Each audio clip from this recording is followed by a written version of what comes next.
If you hear your name called in the Appalachian Mountains, don't answer.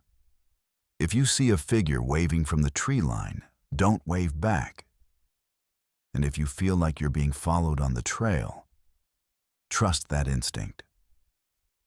I'm about to share 11 true stories that will make you understand why locals never hike these mountains alone.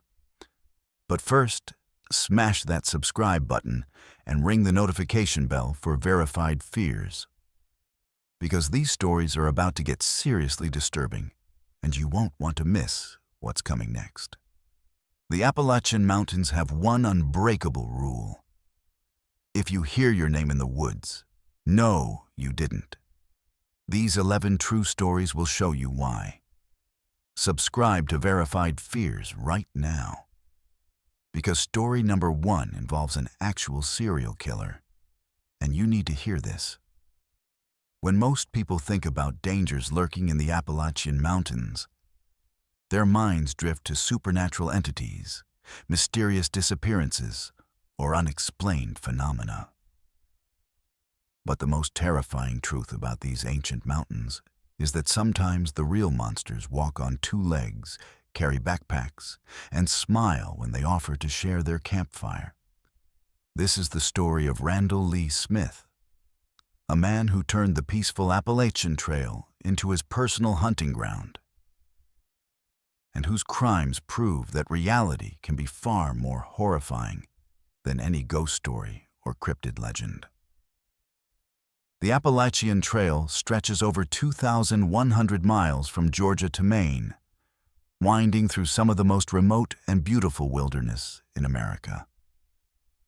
For decades, it has attracted hikers seeking solitude, adventure, and a connection with nature. The trail culture is built on trust and camaraderie. Strangers share shelters, food, and stories around campfires. Trail names replace real identities, creating a sense of community among wanderers. It was this very culture of openness and trust that Randall Lee Smith would exploit with deadly precision, turning the trail's greatest strength into its most dangerous vulnerability. Smith first appeared on the radar of law enforcement in May 1981. But his story of violence and manipulation stretches back much further. Born and raised in the mountains of Southwest Virginia, Smith knew these woods like most people know their neighborhood streets. He understood the rhythms of the trail, the isolated shelters where hikers would spend the night. And most importantly, he knew that help could be days away from the most remote sections. This intimate knowledge of the terrain would become his greatest weapon, allowing him to select victims who were completely cut off from civilization and any hope of rescue. The horror began on May 6, 1981, at the Wapiti shelter near Parisburg, Virginia. Robert Mountford Jr. and Laura Susan Ramsey, both experienced hikers in their 20s, had stopped for the night at this remote shelter, located miles from the nearest road. Smith appeared at their campsite that evening, presenting himself as just another friendly hiker. Trail culture dictated that shelter space was shared, and Smith was welcome to join them for the night. What happened next would shatter the innocence of the trail community forever. According to the investigation that followed, Smith waited until his victims were asleep before launching his attack. Using a .22 caliber rifle, he shot both Mountford and Ramsey as they lay in their sleeping bags. The brutality was methodical and cold. This wasn't a crime of passion or a robbery gone wrong. Smith had planned this encounter, had chosen his victims carefully, and had executed them with the precision of someone who had been thinking about this moment for a long time. After the murders, Smith dragged the bodies away from the shelter and attempted to burn them, trying to destroy evidence of his crimes. But Smith made a critical error that would eventually lead to his capture. He kept the victims' belongings, including Ramsey's car, which he drove back to his home in Parisburg. When Mountford and Ramsey failed to check in with family and friends as planned, search parties were organized. The discovery of their burned bodies near the Wapiti shelter triggered a massive manhunt, and when investigators traced Ramsey's abandoned car back to Smith, they had their suspect. The trial that followed revealed disturbing details about Smith's psychology and his relationship with the trail. Evidence suggested that he had been stalking hikers for months, learning their patterns and identifying vulnerable targets. He had been living in the mountains, using abandoned cabins and shelters as base camps while he hunted human prey. The prosecution painted a picture of a man who had turned hiking into a predatory activity, viewing fellow trail users not as community members but as potential victims. Smith was convicted of 2 counts of murder and sentenced to 30 years in prison. For the trail community, his conviction brought some measure of justice, but it also shattered the sense of safety that had always been fundamental to the hiking experience. Suddenly, that friendly stranger at the shelter could be a killer. The trail names and anonymity that had once seemed charming now carried sinister possibilities. Trust, the currency of trail culture, had been violently devalued. However, the story doesn't end with Smith's conviction. In fact, the most terrifying chapter was yet to come. Due to good behavior and Virginia's parole system, Smith was released after serving only 15 years of his 30-year sentence. In 1996, he walked out of prison and immediately returned to the same mountains where he had committed his crimes. For the hiking community, this was a nightmare scenario. A convicted trail killer had been set loose in the exact environment where he had killed before. For over a decade, Smith lived quietly in the Appalachian region, and many hoped that prison had changed him, that perhaps he had been rehabilitated. But on May 6, 2008, exactly 27 years to the day after his first murders, Smith struck again, proving that some monsters cannot be reformed. This time, his targets were Scott Johnston and Sean Farmer, 2 experienced hikers who were fishing near a trail crossing when Smith approached them. What makes this second attack even more chilling is how it mirrored his original crimes. Smith again presented himself as a friendly local, engaging the hikers in casual conversation before suddenly opening fire with a .22 caliber rifle, the same type of weapon he had used in 1981. Johnston was killed instantly, but Farmer, despite being shot multiple times, managed to survive and fight back. In a desperate struggle for his life, Farmer tackled Smith and managed to beat him with a rock before escaping to get help. Smith fled into the woods he knew so well, triggering another massive manhunt involving hundreds of law enforcement officers, helicopters, and tracking dogs. The search revealed that Smith had been preparing for this moment for years, stockpiling weapons and supplies in hidden caches throughout the mountains.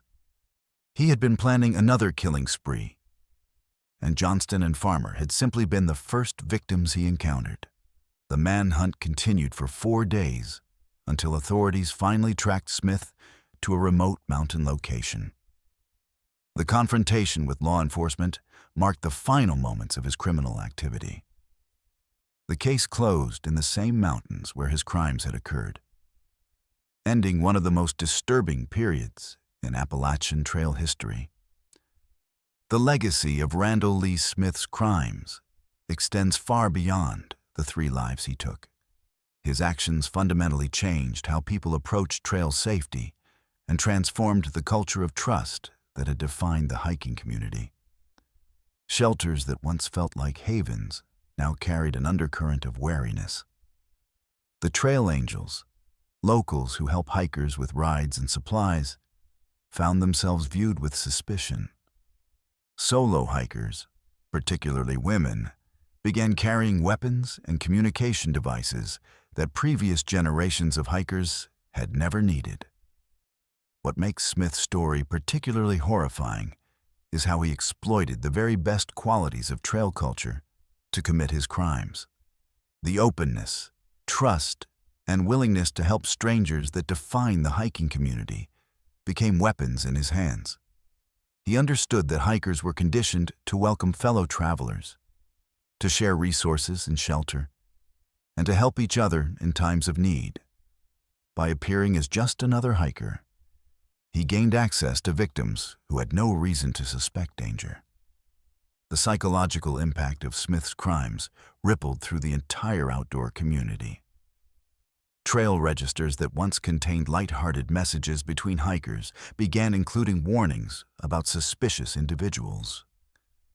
Guidebooks started including safety sections that had never been necessary before. The innocent joy of encountering a fellow hiker in the wilderness was forever tainted by the knowledge that predators could hide behind friendly smiles and trail names.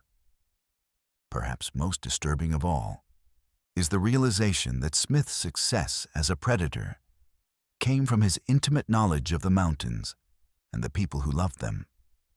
He wasn't an outsider who stumbled upon vulnerable victims. He was part of the community he terrorized. He knew the trails, understood the culture, and used that knowledge to become one of the most effective serial killers in American outdoor history. This betrayal of trust, this weaponization of community knowledge, represents a level of evil that transcends simple criminality and enters the realm of true horror. Today, hikers still walk the sections of trail where Smith committed his crimes, but they do so with a different understanding of the dangers that lurk in the wilderness. The mountains themselves remain as beautiful and challenging as ever, but the innocence is gone. Every friendly stranger now carries a shadow of suspicion. Every remote shelter holds the echo of screams that rang out in 1981 and 2008. Randall Lee Smith may be dead, but his legacy lives on in the wariness that now defines trail culture. A permanent reminder that sometimes the most dangerous predators are the ones who look just like us. There are places in the Appalachian Mountains where time seems to move differently, where the past and present blur together like morning mist through ancient trees. Grandfather Mountain in North Carolina is one such place, a towering peak that has watched over the Blue Ridge for millions of years. But according to dozens of hikers who have encountered him over the past century, Grandfather Mountain has a permanent resident, a man dressed in clothes from the early 1900s who continues his eternal hike, unaware that his time on Earth ended long ago. The first documented sighting of what locals now call the Phantom Hiker occurred in 1923, just a few years after the completion of some of the mountain's earliest established trails. A group of hikers from Charlotte reported encountering a man on the Profile Trail who seemed oddly out of place. He was wearing heavy wool clothing despite the warm spring weather, carried an enormous canvas pack that looked like military surplus from World War I, and had the weathered appearance of someone who had spent years in the mountains. What struck them most was his old-fashioned hiking boots, thick leather affairs with metal eyelets that looked like they belonged in a museum rather than on a modern trail. The Charlotte hikers tried to engage the man in conversation, but he seemed distant and distracted, constantly looking around as if searching for something or someone. When they asked where he was headed, he mentioned trail names and landmarks that didn't match anything on their maps. His speech had an old-fashioned cadence, using phrases and expressions that sounded like they came from another era.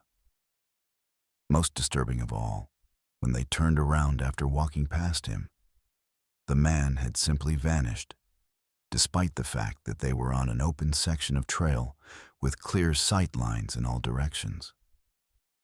Word of the encounter spread through the small but growing hiking community in North Carolina. And over the following decades, similar sightings began to accumulate. The descriptions were remarkably consistent. A middle-aged man with a thick beard, wearing wool clothing and carrying vintage gear, who appeared on various trails throughout the Grandfather Mountain area. He was always alone, always seemed to be searching for something, and always disappeared when witnesses looked away or tried to follow him. What makes the phantom hiker phenomenon particularly compelling is the level of detail witnesses have been able to provide over the years. Multiple hikers have described his pack in precise terms. A large, olive-green canvas rucksack with leather straps and brass buckles, the type used by serious mountaineers in the early decades of the 20th century. His clothing has been consistently described as heavy wool trousers, a thick flannel shirt, and a battered felt hat that he tips politely to other hikers before disappearing. Some witnesses have even claimed to hear the distinctive sound of his metal eyeleted boots clicking against the rocky sections of trail. The mystery deepened in the 1950s, when a local historian named Margaret Whitfield began collecting these accounts and trying to piece together the phantom's identity. Whitfield spent years interviewing witnesses and researching historical records, looking for anyone who might match the consistent description of the ghostly hiker. Her investigation led her to the story of Thomas McReynolds, an avid outdoorsman from Boone who had disappeared on Grandfather Mountain in 1902 while attempting to establish new climbing routes on the mountain's notorious cliff faces. According to newspaper accounts from the time, McReynolds was an experienced mountaineer who had moved to North Carolina specifically to explore the challenging terrain of the Blue Ridge Mountains. He was known for making solo expeditions that lasted for weeks, camping in primitive shelters he built himself and mapping previously unexplored sections of the mountain wilderness. On his final expedition in October 1902, McReynolds had told friends he planned to establish a new route to the summit via the mountain's treacherous eastern face, a route that had never been successfully completed. When McReynolds failed to return after 3 weeks, search parties scoured the mountain for any trace of him. They found his base camp, complete with supplies and detailed maps he had been creating, but no sign of the man himself. The search continued for months, but McReynolds had simply vanished into the wilderness he loved. The official conclusion was that he had fallen from one of the many cliff faces while attempting his dangerous new route, and that his body had been lost in the deep ravines and thick forest that covered the mountain's lower slopes. Whitfield's research revealed that the description of the phantom hiker matched contemporary accounts of McReynolds perfectly, down to his preferred style of heavy wool clothing and his distinctive canvas pack. More intriguingly, she discovered that many of the phantom sightings occurred along routes that corresponded to the climbing paths McReynolds had been known to favor. It was as if he was still trying to complete the expedition that had cost him his life, still searching for the perfect route to the summit that had eluded him in death as it had in life. The phenomenon took on new dimensions in the 1970s when the Grandfather Mountain area became more heavily trafficked due to improved access roads and the growing popularity of hiking. Rangers and experienced local guides began reporting their own encounters with a mysterious figure, and their accounts added disturbing new details to the legend. Several rangers described finding old-style campsites in remote areas of the mountain, sites with carefully arranged stone fire rings and lean-to shelters built in the style popular among outdoorsmen at the turn of the century. What made these discoveries particularly unsettling was that the campsites appeared to be actively maintained. Rangers would find them during routine patrols, document them, and return weeks later to find that someone had been using them. Fresh ashes in the fire ring, recently cut wood stacked nearby, and signs that someone had been sleeping in the shelters. Yet despite increased surveillance and attempts to catch whoever was maintaining these sites, No living person was ever found responsible. The most credible sighting in recent decades occurred in 1987 when a group of experienced rock climbers encountered the phantom hiker on the Daniel Boone Scout Trail. The group included several professional climbing guides who were intimately familiar with both the mountain's geography and its history. They described meeting a man who matched the classic description of the phantom. But what made their account particularly compelling was their attempt to engage him in detailed conversation about climbing techniques and mountain conditions. According to their report, the phantom spoke knowledgeably about climbing methods and equipment. But his knowledge seemed frozen in time around the early 1900s. He discussed rope techniques and safety methods that had been abandoned decades earlier, and seemed confused when the modern climbers mentioned contemporary climbing gear and trail markers. Most disturbing of all, when they asked him about specific landmarks and trail junctions. He described features that had been destroyed or altered by decades of erosion and development. The encounter lasted nearly 20 minutes, with the phantom seeming more solid and interactive than in previous sightings. But when one of the climbers tried to take a photograph, the figure began to fade, becoming translucent before disappearing entirely. The climbers searched the immediate area thoroughly, but found no trace of where the man could have gone. The section of trail where they met him was surrounded by steep drop-offs and thick vegetation that would have made any normal escape route impossible. Modern technology has done little to solve the mystery of the phantom hiker. Trail cameras installed by researchers have occasionally captured blurry images of a figure matching his description. But the photographs are always inconclusive, either too distant, too out of focus, or somehow corrupted. GPS tracking devices and motion sensors placed along his frequently reported routes have recorded unexplained activations, but never during times when any living hikers were known to be in the area. What makes the phantom hiker legend particularly haunting is the sense of purpose that witnesses consistently describe. Unlike many ghost sightings that involve spirits who seem confused or distressed, the phantom appears to have a clear mission. He's always moving with determination, always consulting what appears to be hand-drawn maps, and always seems to be heading toward some specific destination. Witnesses often report feeling that they were interrupting something important, that the phantom was in the middle of a journey that he absolutely had to complete. The psychological impact of these encounters has been profound for many witnesses.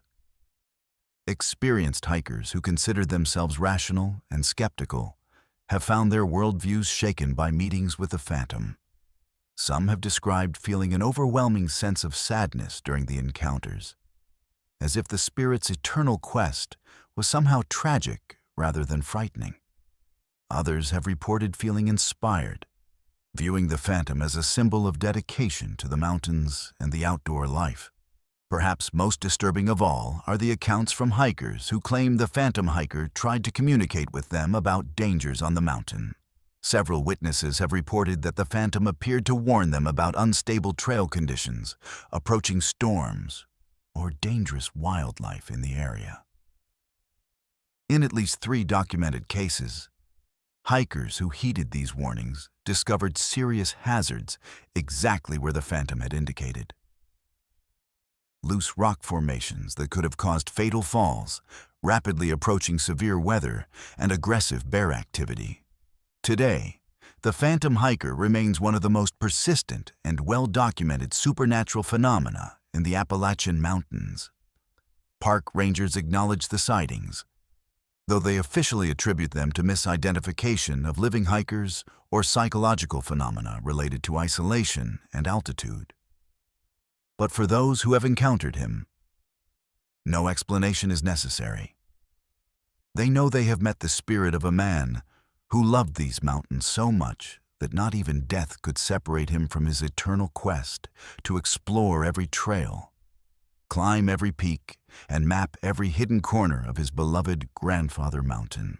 In the rolling hills of Robertson County, Tennessee, there exists a distinction that no other place in America can claim.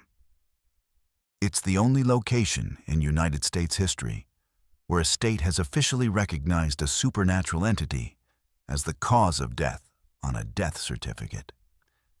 The year was 1820, and the entity responsible was known simply as the Bell Witch, a malevolent spirit that tormented the Bell family for years before ultimately claiming the life of the family patriarch, John Bell. But this wasn't just another ghost story whispered around campfires. This was a supernatural terror so well documented, so thoroughly witnessed by hundreds of people, that it became part of official state records and changed how an entire community understood the boundary between the living and the dead. The horror began in 1817 on the prosperous farm of John Bell, a respected landowner and community leader in the Red River settlement of northern Tennessee. Bell was known throughout the county as a practical, no-nonsense man who had built his wealth through hard work and careful management of his substantial property. He was a church elder, a family man with a wife named Lucy and several children, and the kind of person who would normally scoff at tales of ghosts and supernatural phenomena.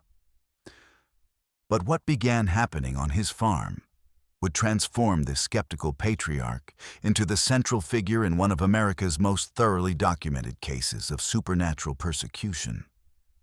The first signs of trouble were subtle. Strange sounds in the walls of the Bell home that seemed to follow no pattern or logic. Family members would hear scratching, gnawing, and knocking sounds that appeared to move through the house like something alive was trapped inside the wooden walls. John Bell initially dismissed these sounds as mice or other small animals that had found their way into the structure.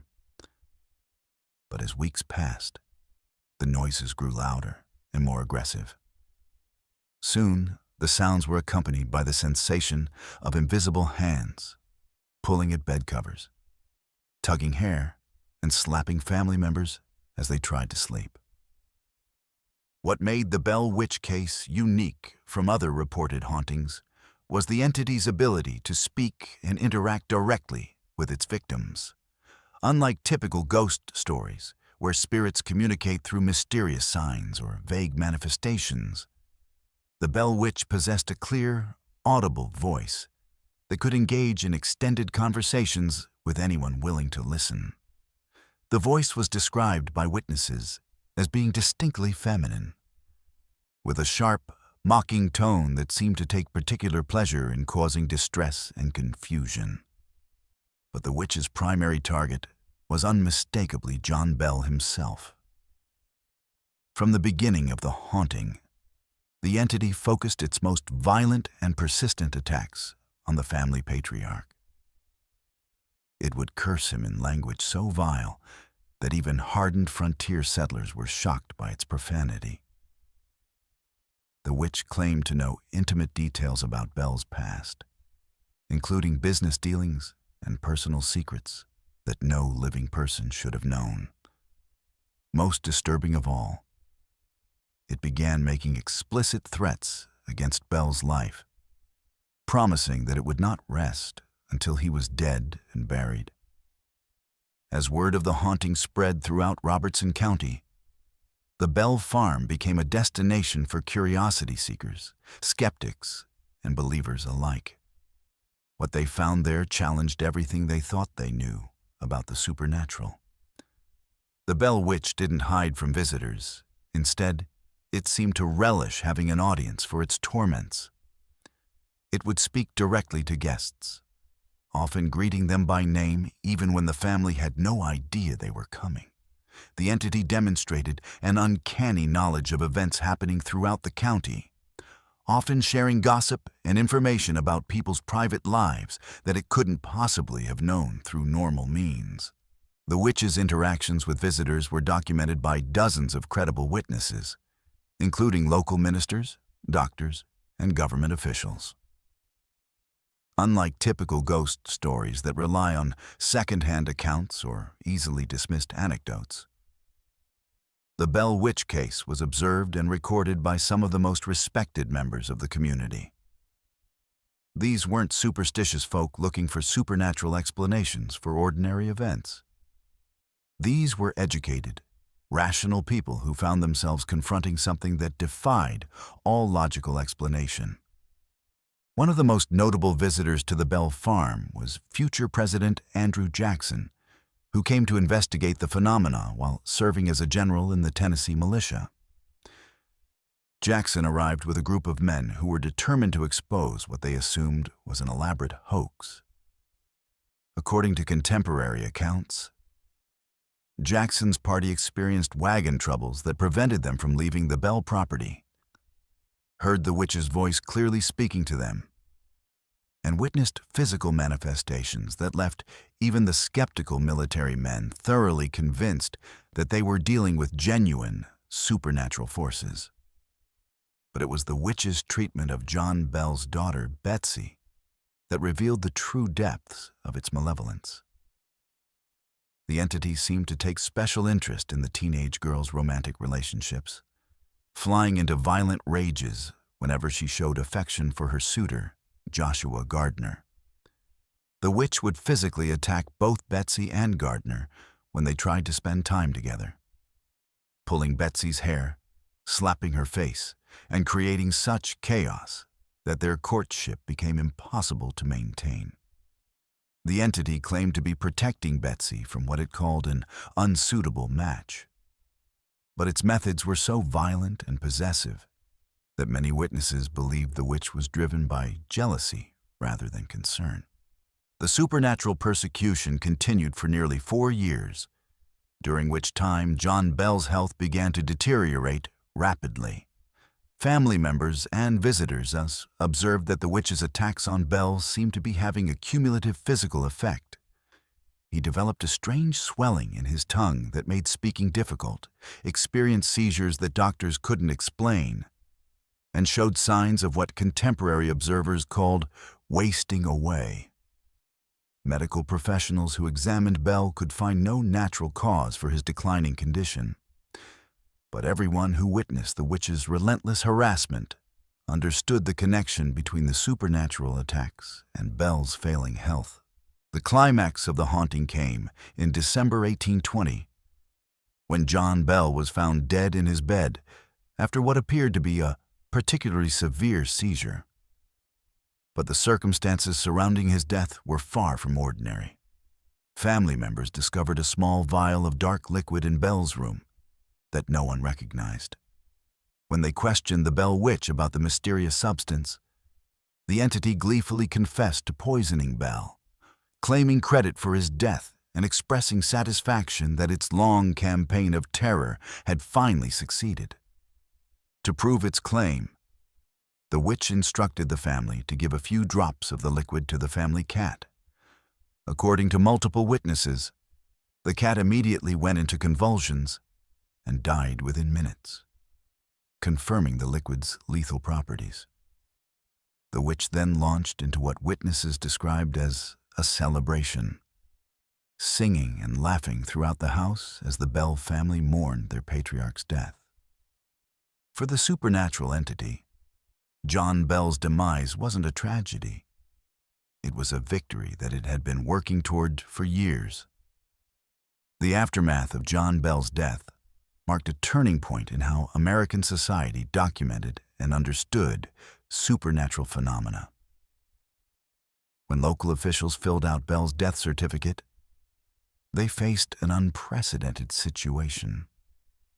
The cause of death couldn't be attributed to any known medical condition, accident, or natural cause. Multiple credible witnesses had heard a supernatural entity confess to the murder and demonstrate the method used. After extensive discussion and investigation, Tennessee state officials made the extraordinary decision to list the cause of death as supernatural, specifically attributed to the Bell Witch. This official recognition had profound implications that extended far beyond the Bell family's personal tragedy. for the first time in American history, a state government had formally acknowledged the existence of supernatural forces and their ability to cause death. The decision set no legal precedents. There was no criminal prosecution of a ghost, no attempts to bring supernatural entities to trial. But it represented a remarkable moment when official bureaucracy collided with unexplainable phenomena and chose to document the truth rather than invent a more palatable fiction. Following John Bell's death, the witch's activity began to diminish, though it didn't disappear entirely. The entity continued to communicate with family members occasionally, but its violent outbursts became less frequent and less intense. It seemed as though the witch had accomplished its primary objective with Bell's death and no longer felt the need to maintain its previous level of harassment. However, the supernatural presence never completely left the Bell property, and visitors continued to report strange experiences and encounters for decades afterward. The Bell Witch case became a touchstone for supernatural research and investigation throughout the 19th and 20th centuries.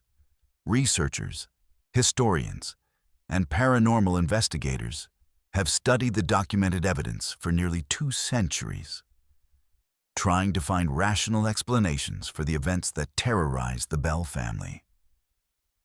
Some have suggested mass hysteria, elaborate hoaxes, or psychological phenomena. But none of these theories adequately account for the hundreds of credible witnesses, the consistent documentation, or the physical evidence that accumulated over the 4-year haunting period. What makes the Bell Witch story particularly chilling for modern audiences is its intersection of supernatural horror with official recognition. This wasn't a folk tale or urban legend that grew and changed with each telling. This was a documented case that became part of official state records. The death certificate bearing supernatural causation still exists in Tennessee archives, serving as a permanent reminder that sometimes the boundary between the natural and supernatural worlds becomes so thin that even governments must acknowledge forces beyond human understanding. Today, the Bell Witch Cave and the surrounding area continue to attract visitors from around the world who come seeking their own encounters with the supernatural. Many report strange experiences, unexplained sounds, and the sensation of being watched by unseen eyes. Whether these modern encounters represent continued activity from the original Bell Witch or simply the power of suggestion fueled by nearly 2 centuries of legend is impossible to determine. But for those who study the original case, one fact remains clear. Something extraordinary happened in Robertson County, Tennessee. Something so powerful and well documented that it forced an entire state to officially recognize that death can come from sources beyond the natural world. Deep in the mountains of northwestern Connecticut lies the remnants of what was once a thriving settlement called Dudleytown. Today, nothing remains but crumbling stone foundations hidden beneath decades of overgrowth. Rusted metal fragments scattered through the forest, and an oppressive silence that seems to swallow sound itself. But this isn't just another abandoned village that fell victim to economic hardship or natural disaster. Dudleytown carries with it a curse that stretches back over 500 years to the court of King Henry VII of England, where a single act of treason condemned an entire bloodline to generations of madness, suicide, and supernatural terror. The curse began in 1510 with Edmund Dudley, a powerful nobleman who served as financial advisor to King Henry VII. Dudley had accumulated enormous wealth and influence through his position, but his ambitions ultimately exceeded his wisdom. When he was accused of treason and conspiracy against the crown, Dudley found himself facing the executioner's block on Tower Hill. as the axe fell and severed his head from his body. Legend holds that Dudley's blood soaked into the execution ground and carried with it a supernatural condemnation that would follow his descendants wherever they might flee. The curse wasn't merely folklore invented centuries later to explain tragedy.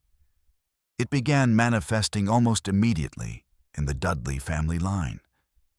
Edmund's son, John Dudley, rose to become the Duke of Northumberland, but was eventually executed for his own treasonous plots. His son, Guilford Dudley, married Lady Jane Grey and was beheaded alongside his wife when their attempt to claim the English throne failed. Generation after generation, the Dudley family seemed marked for violent death, madness, and supernatural persecution that no amount of wealth or power could overcome. By the early 1700s, surviving members of the Dudley family had grown desperate to escape what they increasingly believed was a genuine supernatural curse. Several branches of the family made the radical decision to abandon England entirely and seek refuge in the New World, hoping that an ocean between them and their cursed homeland might finally break the chain of tragedy that had plagued their lineage for 2 centuries. Among these refugees were Thomas Griffiths, William Dudley, and Barzillai Dudley, who arrived in Connecticut and began looking for isolated land where they could start fresh, far from the reach of their family's dark history. The location they chose seemed perfect for their purposes. A remote valley in the Litchfield Hills that was surrounded by dense forest and natural barriers that would keep them isolated from the outside world. The area was difficult to access, with steep terrain and limited water sources that had kept other settlers away. For the Dudley descendants, this isolation felt like protection. They believed that by creating their own community in this hidden valley, they could finally escape the supernatural forces that had destroyed so many of their ancestors. Construction of Dudleytown began in the 1740s, and for a brief period, it seemed as though the curse might finally have been broken. The settlement grew to include several families, a small general store, and even a one-room schoolhouse. The residents built sturdy homes from local stone and timber, cleared fields for farming, and established the basic infrastructure of a functioning community. Children were born, crops were harvested, and for perhaps the first time in centuries, members of the Dudley bloodline began to believe they might have found peace. But the curse that had followed the family across an ocean was not so easily escaped. The first signs of trouble appeared within a decade of the town's founding, and they came in forms that were disturbingly familiar to anyone who knew the family's history. Residents began experiencing what they described as spells of madness. Sudden, overwhelming episodes of rage, depression, or terror that seemed to come from nowhere and left victims confused and disoriented. These episodes weren't random. They followed patterns that suggested an intelligence behind them, targeting specific individuals at moments when they were most vulnerable. The supernatural persecution escalated throughout the 1760s and 1770s, taking forms that went far beyond simple mental disturbance. Residents reported seeing shadowy figures moving through the forest at night, figures that seemed to watch the town from the tree line but vanished whenever anyone tried to approach them. Livestock began dying under mysterious circumstances, found in the morning with no signs of disease or injury, but drained of life as if something had simply willed them to stop breathing. Most disturbing of all, children in the town began disappearing, not all at once in ways that might suggest animal attacks or kidnapping, but one by one over months and years, as if something was systematically harvesting the town's youngest residents. The curse struck the town's leading families through mysterious tragedies, Abiel Dudley, one of the founding fathers, was found in his home under unexplained circumstances, with no signs of violence or illness. His wife, Sarah, met a similar mysterious fate just 3 months later in the surrounding forest, despite having shown no previous signs of distress. The pattern continued with other founding families. Gershom Hollister, who had married into the Dudley line, lost his entire family to what appeared to be a plague that affected no other settlements in the region. His wife and children died within days of each other, displaying symptoms that local doctors had never seen before. High fevers accompanied by delirium, in which victims claimed to see dead relatives calling to them from the forest. Hollister himself survived the mysterious illness, but was found months later wandering naked through the woods, completely mad and unable to recognize even his closest friends. As word of these tragedies spread to neighboring settlements, Dudleytown found itself increasingly isolated. Merchants stopped making deliveries to the cursed village. Ministers refused to conduct services there. And even family members living in other towns began avoiding contact with Dudleytown residents. The isolation that had once seemed like protection now became a trap, cutting the town off from sources of help and leaving its remaining inhabitants to face the supernatural persecution alone. The most documented case of the curse's power involved the Cornwall family, who arrived in Dudleytown in the 1790s, unaware of the town's dark history. Nathaniel Cornwall was a successful businessman who had purchased property in the valley as an investment, planning to establish a profitable farming operation. Within months of moving his family to Dudleytown, Cornwall began experiencing the same mental disturbances that had affected other residents. But his case was different. Instead of succumbing to madness, Cornwall fought against the supernatural influence and kept detailed records of his experiences. Cornwall's journals, which survived the town's eventual abandonment, provide a chilling first-hand account of how the curse operated. He described hearing voices calling his name from the forest, voices that sounded like deceased family members trying to lure him away from his home. He wrote about finding strange symbols carved into trees around his property, symbols that seemed to change or multiply when he wasn't looking directly at them. Most disturbing of all, he documented instances where he would wake up in locations far from his house with no memory of how he had gotten there, often finding himself standing at the edge of dangerous cliffs or deep ravines, as if something had been leading him toward his death. Cornwall's resistance to the curse seemed to enrage whatever supernatural forces controlled Dudleytown, and the persecution of his family intensified. His wife began sleepwalking, often found wandering the forest in her nightgown during the coldest winter nights. His children developed an intense fear of their own home, refusing to sleep alone and claiming that the dark man visited their rooms at night to whisper terrible things about their family's future. Eventually, even Cornwall's determination wasn't enough to withstand the supernatural assault, and he moved his family away from Dudleytown, abandoning his property and investment rather than risk their lives further. By the early 1800s, Dudleytown was essentially dead. The few remaining residents had either fled or succumbed to the various forms of tragedy that seemed to be the curse's specialty. Houses stood empty, their windows dark and their doors hanging open, as if the occupants had fled in the middle of daily activities. Crops rotted in fields that no one dared to harvest, and the carefully maintained roads began to disappear under encroaching vegetation. The town that had been built as a refuge from an ancient curse had become its greatest monument, a testament to the power of supernatural forces to destroy even the most determined human efforts. But the abandonment of Dudleytown didn't end its story. In many ways, it marked the beginning of a new chapter in the curse's evolution. Throughout the 19th and 20th centuries, The empty settlement became a destination for curiosity seekers, paranormal investigators, and thrill seekers who were drawn by the town's dark reputation. Most of these visitors left with stories of their own supernatural encounters, reporting everything from disembodied voices and phantom figures to overwhelming feelings of dread and despair that seemed to emanate from the ruins themselves.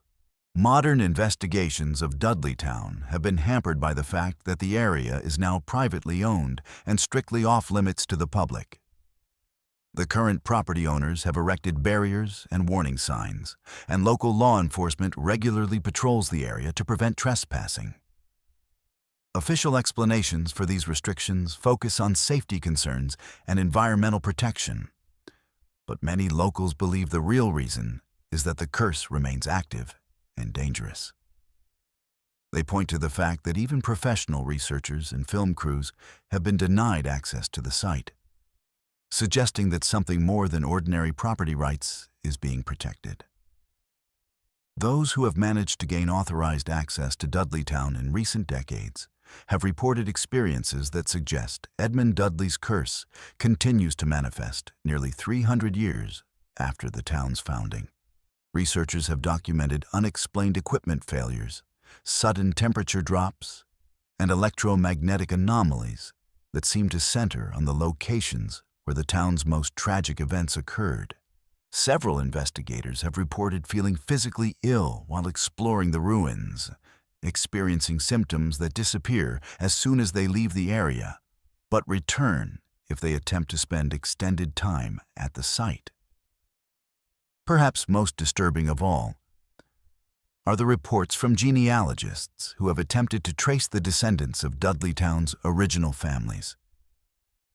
Their research has revealed patterns of tragedy, mental illness, and premature death that continue to affect Dudley bloodline descendants to this day. Even among family members who have never heard of the Connecticut settlement or its cursed history. The curse that began with Edmund Dudley's execution appears to be a living force that adapts and evolves, finding new ways to torment each generation while maintaining its fundamental character of supernatural persecution. Today, Dudleytown stands as one of the most compelling examples of how historical trauma can create lasting supernatural phenomena. The curse that destroyed a 16th-century English nobleman has proven to be remarkably persistent, surviving transportation across an ocean, the passage of centuries, and the complete destruction of the community it targeted. For those who study such phenomena, Dudleytown represents the ultimate proof that some forms of evil are truly eternal, capable of pursuing their victims across generations and continents with a patience and determination that defies human understanding. In the heart of the Blue Ridge Mountains of Virginia stands a weathered stone marker that tells one of the most heartbreaking stories in Appalachian history. The inscription is simple and devastating. Audie Klein Powell, aged 4 years, 11 months, 15 days. Lost on Bluff Mountain, November 9th, 1891. But for over a century, hikers, hunters, and locals have reported that little Audie Powell never truly disappeared. Instead, witnesses claim he continues his eternal search through the mountain wilderness, a 4-year-old spirit forever wandering the treacherous slopes and dark hollows, calling out for his family in a voice that echoes through the valleys like a wound that refuses to heal. The tragedy that created this enduring supernatural phenomenon began on what should have been an ordinary school day in November 1891. Audie Powell was the youngest student at the Flat Top School, a one-room building that served the scattered mountain communities around Floyd County, Virginia. Despite his tender age, Audie was known for his independence and curiosity, traits that were both admired and worried over by his family and teachers. On that fateful November morning, Audie had walked to school as usual, following the familiar mountain paths that connected his family's cabin to the schoolhouse several miles away. But something went wrong during what should have been a routine day of lessons. According to the teacher's account, Adi became restless and distracted during the afternoon session, repeatedly asking to go outside. When he was finally given permission to step out briefly, the little boy simply vanished. One moment he was there. The next, he had disappeared into the vast wilderness that surrounded the small school. The teacher initially assumed he had started walking home early, a not uncommon occurrence among the mountain children who were accustomed to traveling the forest paths alone. When Adi failed to arrive home that evening, his family knew immediately that something terrible had happened. Mountain children might take liberties with school attendance, but they never failed to return home by nightfall. The dangers of the wilderness after dark were too well known, and even the most independent child understood that survival depended on finding shelter before the sun disappeared behind the ridgelines. Adi's parents, along with neighbors and extended family members, began searching the area around the school, calling his name and following every path and game trail they could find. What began as a family search quickly escalated into one of the largest rescue operations in the region's history. Word of the missing child spread throughout the mountain communities, and hundreds of volunteers joined the effort. Professional hunters who knew every ridge and hollow for miles around volunteered their services. Bloodhounds were brought in from as far away as Richmond to follow Adi's scent. Local ministers organized prayer vigils while search parties combed through increasingly remote and dangerous terrain. The search revealed just how treacherous the landscape around Bluff Mountain truly was. The area was honeycombed with deep ravines, hidden caves, and cliff faces that could prove fatal to anyone who lost their footing. Dense laurel thickets created natural mazes where even experienced woodsmen could become disoriented. Most dangerous of all were the numerous abandoned mine shafts and cave systems that dotted the mountain. Dark openings that could swallow a small child without leaving any trace. As days stretched into weeks, the search took on an increasingly desperate character. Volunteers worked in shifts around the clock, using torches and lanterns to continue the hunt even after darkness fell. Every ravine was explored, every cave system mapped and searched, every possible hiding place investigated. The bloodhounds picked up Adi's scent trail multiple times, but it always seemed to disappear at rocky outcroppings or stream crossings, where the trail became impossible to follow. The most promising lead came nearly 2 weeks after Adi's disappearance, when a hunter reported finding small footprints in a muddy creek bed several miles from the school. The prints appeared to be the right size for a 4-year-old, and they followed the creek upstream toward some of the most remote and inaccessible parts of Bluff Mountain. Search teams immediately concentrated their efforts in this area, but the terrain was so difficult that progress was measured in yards rather than miles. Steep slopes, fallen trees, and thick undergrowth made travel extremely slow and dangerous. The discovery that would haunt searchers for generations came when a group of volunteers found evidence of what appeared to be a temporary shelter high on the mountain slopes. Hidden beneath a rocky overhang, they discovered a small nest-like arrangement of leaves and branches that seemed too deliberate to be natural. Mixed in with the organic debris were fragments of cloth that matched the description of Adi's clothing. Most disturbing of all, the shelter showed signs of recent use, as if someone had been returning to it repeatedly. But it was the discovery of Adi's small handprint pressed into a muddy section of rock face near the shelter that convinced searchers they were on the right trail. The handprint was perfectly preserved, protected by the overhang from rain and weather. And it appeared to be reaching upward, as if the child had been trying to climb to higher ground. The image of a 4-year-old attempting to scale the treacherous mountain face, alone and frightened, became a symbol of the tragedy that would haunt the community for decades. Despite the evidence that Audie had survived at least several days on the mountain, the search teams never found the boy himself. Winter weather eventually forced the suspension of active search operations, though family members and volunteers continued to look for any sign of the missing child well into the following spring. As months passed without any resolution, the community was forced to accept that little Audie Powell had joined the ranks of those claimed by the unforgiving Appalachian wilderness.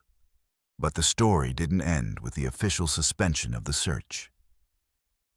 Within a year of Audie's disappearance, hunters and travelers in the Bluff Mountain area began reporting strange encounters that suggested the lost child's story was far from over. The first documented sighting occurred in the fall of 1892, when a fur trapper reported seeing a small figure in tattered clothing moving through the forest near the area where Audie's shelter had been found. The figure appeared to be a young child, but when the trapper called out and tried to approach, it vanished into the dense undergrowth with an unnatural speed and silence. Similar sightings accumulated over the following decades, and they followed remarkably consistent patterns. Witnesses described seeing a small child, always alone, always in the same general area of Bluff Mountain, where the search had concentrated. The child appeared to be wearing clothes that matched descriptions of what Audie had been wearing on the day he disappeared, though the garments seemed to be in a constant state of decay and repair, as if time affected them differently than it did the physical world. What made these sightings particularly disturbing was the behavior witnesses described. The child figure didn't behave like a normal lost child would behave. Instead of crying or seeking help from adults, it seemed to be conducting its own methodical search of the mountainside. Witnesses reported seeing the small figure moving in deliberate patterns, checking under rocks, peering into cave openings, and examining areas where a frightened child might try to hide. It was as if Audie was still looking for something or someone, still trying to solve the puzzle of his own disappearance. The most credible modern sighting occurred in 1967, when a team of experienced hikers encountered what they initially thought was a lost child during a weekend backpacking trip. The hikers were following a well-marked trail when they noticed a small figure ahead of them on the path. Thinking they had found a child who had wandered away from a family camping group, they hurried to catch up and offer assistance. But as they got closer, they realized something was terribly wrong with what they were seeing. The child appeared to be wearing clothes from a much earlier era, rough homespun fabric and shoes that looked like they had been hand-cobbled rather than manufactured. More disturbing still, the child seemed to be translucent in the dappled forest light, becoming more or less visible depending on the angle of observation. When the hikers called out, the figure turned toward them, revealing a face that was both heartbreakingly young and impossibly old, as if decades of searching had aged the spirit beyond its physical years. The encounter lasted only a few moments before the figure began to fade, becoming increasingly transparent until it disappeared entirely. But in those brief moments, the hikers reported hearing the child speak a single word in a voice that carried across the mountainside like an echo from the past. Mama. The word was filled with such longing and confusion that it left the witnesses emotionally shaken for days afterward. Modern paranormal investigators who have studied the Audie Powell phenomenon have noted several unique characteristics that set it apart from typical ghost sightings. Unlike many spirits who are said to be trapped by traumatic deaths, Audie appears to be driven by purpose rather than trauma. Witnesses consistently describe the spirit as being actively engaged in searching behavior, suggesting that the child's consciousness remains focused on finding his way home rather than reliving the moment of his death. This active, purposeful behavior has led some researchers to theorize that Adi's spirit may be trapped in a kind of temporal loop, forever reliving those desperate days when he was lost on the mountain and trying to find his way back to safety. The theory suggests that the child's intense desire to return home was so powerful that it created a supernatural imprint that continues to play out more than a century later. Perhaps most heartbreaking of all are the reports from witnesses who claim to have tried to communicate with Adi's spirit. Several people have reported attempting to help the lost child, calling out directions or trying to guide the spirit towards safety. In every case, the spirit appears to hear and respond to these offers of help, turning toward the witnesses with expressions of hope and gratitude. But the moment anyone tries to physically approach or touch the spirit, it fades away, leaving helpers with the devastating realization that this is a child they can see but never save. The emotional impact of these encounters has been profound for many witnesses. Adults who consider themselves rational and skeptical have found themselves reduced to tears by meetings with Adi's spirit, overwhelmed by the tragedy of a child who has been searching for his family for over a century. Some have reported returning to the area repeatedly, hoping to find some way to help the lost spirit find peace, only to discover that their own presence seems to cause the child to disappear. Today, the stone marker commemorating Adi Klein Powell stands as both a memorial to a tragic loss and a warning about the dangers that lurk in the Appalachian wilderness. But for those who have encountered the lost child's spirit, the marker represents something more profound. Evidence that some forms of love and determination are so powerful that they can transcend death itself. Adi Powell may have died on Bluff Mountain more than 130 years ago, but his search for home continues, a testament to the eternal bond between a child and the family he will never stop trying to reach. In the remote wilderness of northern Maine, where the Appalachian Mountains begin their ancient march toward the Canadian border, lies a small body of water known as Pierce Pond. To most hikers following the Appalachian Trail, it's nothing more than a scenic rest stop, a place to filter water and enjoy a brief respite from the challenging terrain that defines this section of the trail. But to those who have encountered him, Pierce Pond is forever marked as the domain of a solitary fisherman who died decades ago, yet continues to cast his line into waters that no longer hold the fish he once sought. The story of Pierce Pond's permanent resident begins in the 1950s, during an era when the remote lakes and streams of central Maine still offered some of the finest fishing in New England. Harold Whitmore was a man obsessed with the pursuit of native brook trout, spending every available moment exploring the most isolated waters he could reach. Unlike the weekend anglers who crowded the accessible lakes and streams, Whitmore was drawn to places that required days of hiking through unmarked wilderness, locations where the fish had never seen a lure, and the fishing could be extraordinary for those willing to make the effort. Pierce Pond represented the pinnacle of Whitmore's fishing ambitions. The remote lake required a grueling 2-day hike through some of Maine's most challenging terrain, but it was rumored to hold brook trout of legendary size, fish that had grown fat and old in waters rarely disturbed by human presence.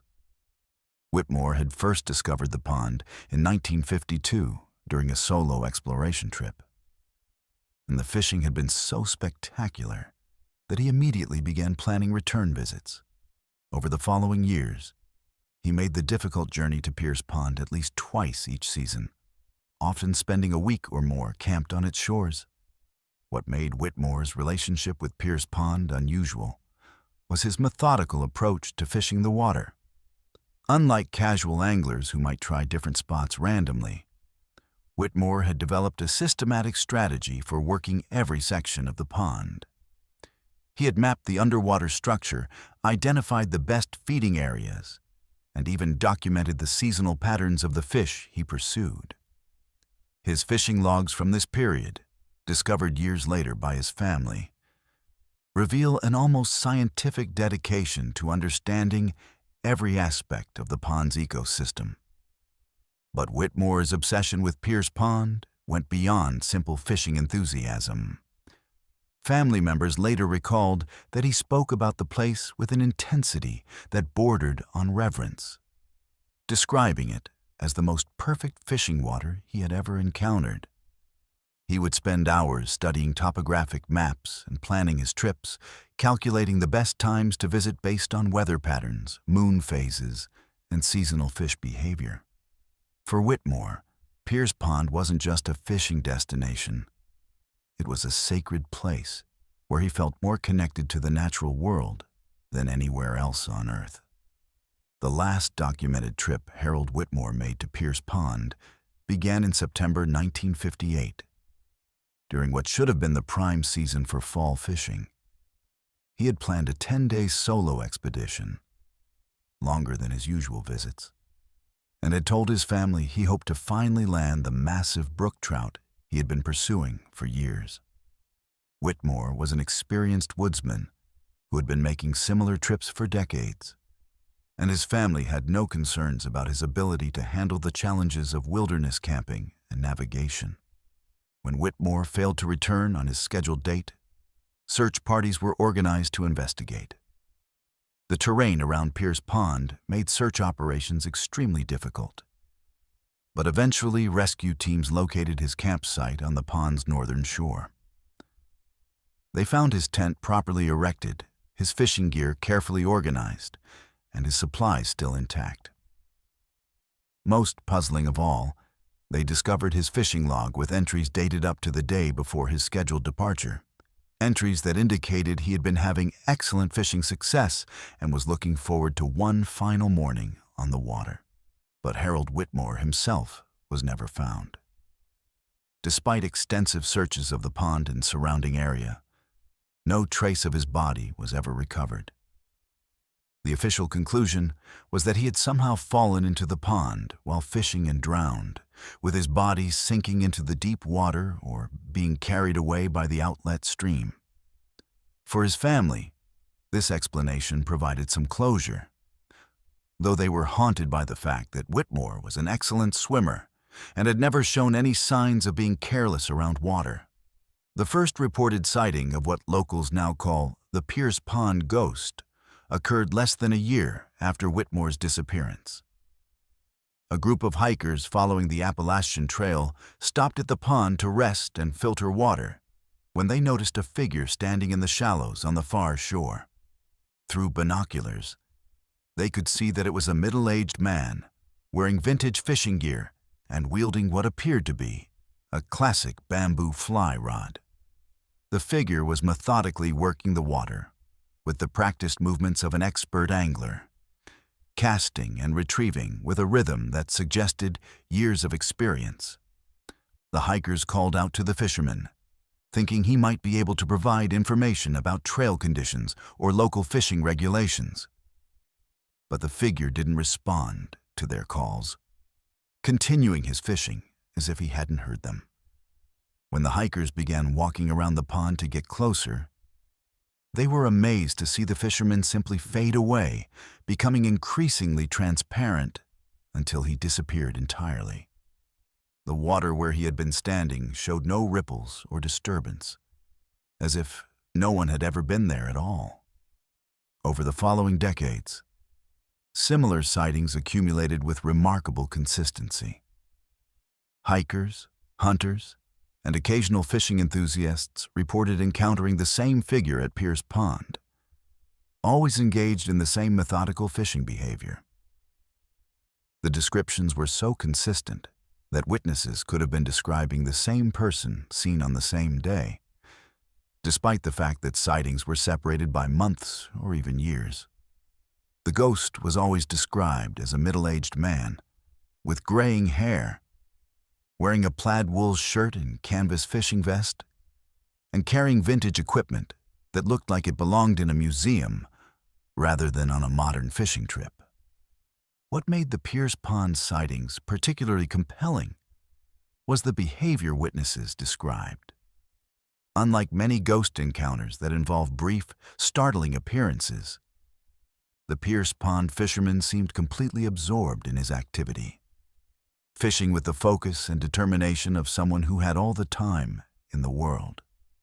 Witnesses reported watching him for extended periods, observing his technique and noting the professional way he worked different sections of the pond. Some even claimed to see fish rising to his lures, though others insisted that the water around the ghost remained perfectly still. The most detailed encounter with the Pierce Pond ghost was reported by experienced angler Thomas Mackenzie in 1987. Mackenzie was an accomplished fisherman who had specifically hiked to Pierce Pond, hoping to experience some of the legendary fishing that had drawn Harold Whitmore decades earlier. He arrived at the pond in the early morning and was setting up his own fishing gear when he noticed another angler already working the water on the opposite shore. Mackenzie spent several hours observing the other fishermen, initially assuming he was dealing with a fellow angler who had arrived earlier. But as the morning progressed, he began to notice disturbing details about the distant figure. The man never seemed to take breaks, never stopped to rest or eat, and never changed his position along the shoreline. Most unnaturally, he appeared to be fishing in the exact same spot repeatedly, casting to the same location over and over with mechanical precision. When Mackenzie finally decided to wade across a shallow section of the pond to introduce himself, he got close enough to see the other fishermen clearly for the first time. The man was wearing clothes that looked like they had been purchased decades earlier, and his fishing equipment was vintage gear that Mackenzie recognized from old sporting goods catalogs. Most disturbing of all, the fisherman seemed to be translucent in the morning light, solid enough to cast a shadow, but somehow not entirely present in the physical world. As Mackenzie approached within speaking distance, the ghostly fisherman finally acknowledged his presence, turning to face him with an expression of profound sadness and confusion. According to Mackenzie's account, the spirit spoke in a voice that seemed to come from a great distance, asking whether the fish were still biting and mentioning that he had been waiting for the morning hatch to begin. When Mackenzie tried to engage him in further conversation, the ghost began to fade, becoming increasingly transparent until only his voice remained, still asking about fishing conditions as it echoed across the water.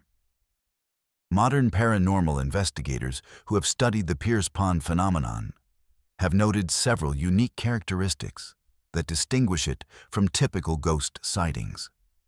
The spirit appears to be locked in a behavior pattern that reflects his earthly obsession, suggesting that some aspect of Harold Whitmore's consciousness remains focused on the activity that gave his life meaning. Unlike many ghosts who seem distressed or agitated, the Pierce Pond fisherman appears to be at peace, content to continue his eternal pursuit of the perfect catch. This peaceful quality has led some researchers to theorize that the Pierce Pond ghost represents a form of supernatural wish fulfillment, a spirit who found a way to continue doing what he loved most even after death. The theory suggests that Whitmore's profound connection to the pond and his passion for fishing created a spiritual imprint so strong that it allowed some aspect of his consciousness to remain tied to the location indefinitely. Perhaps most intriguingly, several witnesses have reported that the Pierce Pond ghost seems to be having genuine success in his eternal fishing efforts. Multiple observers have claimed to see the spirit's rod bend with the weight of fish, and some have even reported seeing him land and release brook trout that appeared to be of exceptional size. Whether these fish are also supernatural manifestations, or whether the ghost somehow retains the ability to interact with living creatures, remains one of the most puzzling aspects of the phenomenon. Today, Pierce Pond continues to attract both serious anglers and curious paranormal enthusiasts, though the fishing itself has declined significantly since Harold Whitmore's era. Environmental changes, increased fishing pressure, and natural population cycles have reduced the pond's legendary brook trout population to a fraction of what it once was. But for those who encounter the Pierce Pond ghost, the spirit's presence serves as a connection to an earlier time when the remote waters of Maine offered fishing experiences that bordered on the mystical. The enduring presence of Harold Whitmore's spirit at Pierce Pond raises profound questions about the nature of passion and the bonds that tie us to the places we love most. His story suggests that some connections to the natural world are so powerful that they transcend death itself, creating supernatural phenomena that preserve not just memory, but active engagement with the activities that defined a person's earthly existence. For the ghostly fisherman of Pierce Pond, death was not an ending, but simply a transition to a different form of the pursuit that had always given his life meaning. Deep in the hollows of eastern Kentucky, where the mountains rise like ancient guardians over scattered homesteads and forgotten mining towns, there exists a phenomenon that has haunted locals for over 4 decades. It involves a figure that appears along the winding mountain roads, particularly on nights when the air is thick with humidity and the scent of wood smoke drifts down from the ridgelines. Witnesses describe encountering a man whose clothes are charred and smoking, whose skin bears the terrible marks of recent burns, and whose eyes hold the vacant stare of someone who died in agony but refuses to accept that death. This is the story of the Scorched Man, a spirit born from one of the most tragic house fires in Appalachian history, whose appearances seem to coincide with an unsettling pattern that has left even skeptics questioning the boundary between coincidence and supernatural intervention. The origins of the Scorched Man can be traced back to the winter of 1983, when a devastating fire consumed the Miller family homestead in the remote hills outside Hazard, Kentucky. The Miller house had stood for 3 generations, a sturdy 2-story structure built from local timber and field stone that had weathered countless storms and harsh mountain winters. But on the night of February 14th, what began as a routine evening turned into a nightmare that would echo through the supernatural folklore of the region for decades to come. According to the official fire investigation report, the blaze started in the basement around midnight, likely due to a malfunction in the aging coal furnace that heated the old house. The fire spread with unusual speed and intensity, racing through the wooden framework and consuming the structure so rapidly that the family barely had time to escape. Robert Miller, the 45-year-old patriarch of the family, managed to get his wife and 3 children out through a second-floor window. But when he realized that his elderly father was still trapped in a downstairs bedroom, he made the fatal decision to go back inside. Neighbors who witnessed the fire described seeing Robert Miller disappear into the smoke and flames that were already consuming the first floor of the house. They waited in horror for him to emerge with his father, but neither man ever appeared. The house collapsed within minutes of Miller's re-entry, trapping both men in an inferno so intense that it took firefighters from 3 counties working through the night to finally extinguish the blaze. When the ashes cooled enough for investigators to search the ruins, they found the remains of Miller's father in his bedroom. But Robert Miller's body was never recovered. The mystery of Robert Miller's missing remains haunted his family and the local community for months. Investigators conducted multiple searches of the fire debris, sifting through every ash pile and examining every piece of twisted metal.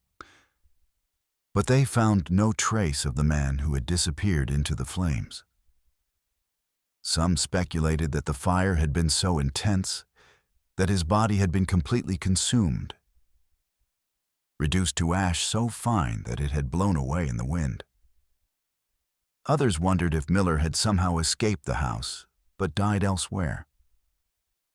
Though extensive searches of the surrounding area revealed no evidence to support this theory. The first sighting of the scorched man occurred less than 6 months after the Miller House fire, along a stretch of Highway 80 that wound through the mountains about 5 miles from where the tragedy had occurred. A local trucker named Danny Osborne was driving his rig through the area around 2 a.m. when he noticed a figure walking along the shoulder of the road. The man appeared to be in distress, stumbling rather than walking normally, and Osborne could see that his clothes were smoking in the cool night air.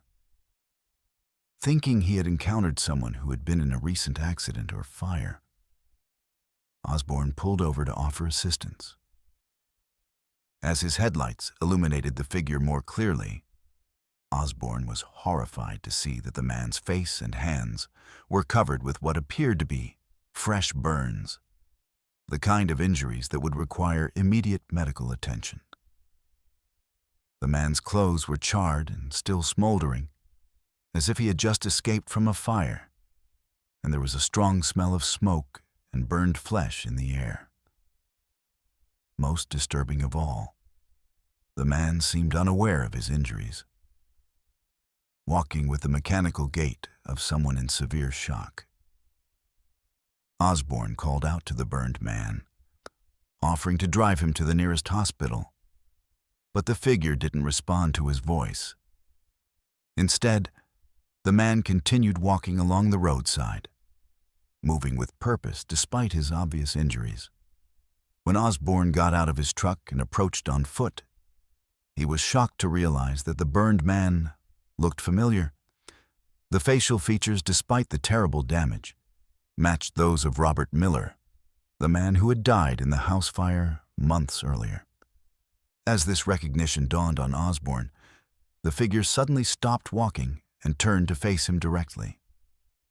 The burned man's eyes were completely vacant, showing no sign of recognition or awareness, but his mouth moved as if he was trying to speak. No sound emerged, but Osborne could see that the man was mouthing the same words over and over again, though the trucker couldn't make out what he was trying to say. The encounter lasted only a few minutes before the figure began to fade, becoming increasingly transparent until it disappeared entirely, leaving only the lingering smell of smoke in the night air. Osborne's account of the encounter spread quickly through the tight-knit mountain community, and within weeks, other drivers were reporting similar sightings along the same stretch of highway. The descriptions were remarkably consistent. A burned man walking along the roadside, always alone, always appearing to be in distress, and always disappearing when witnesses tried to approach or help.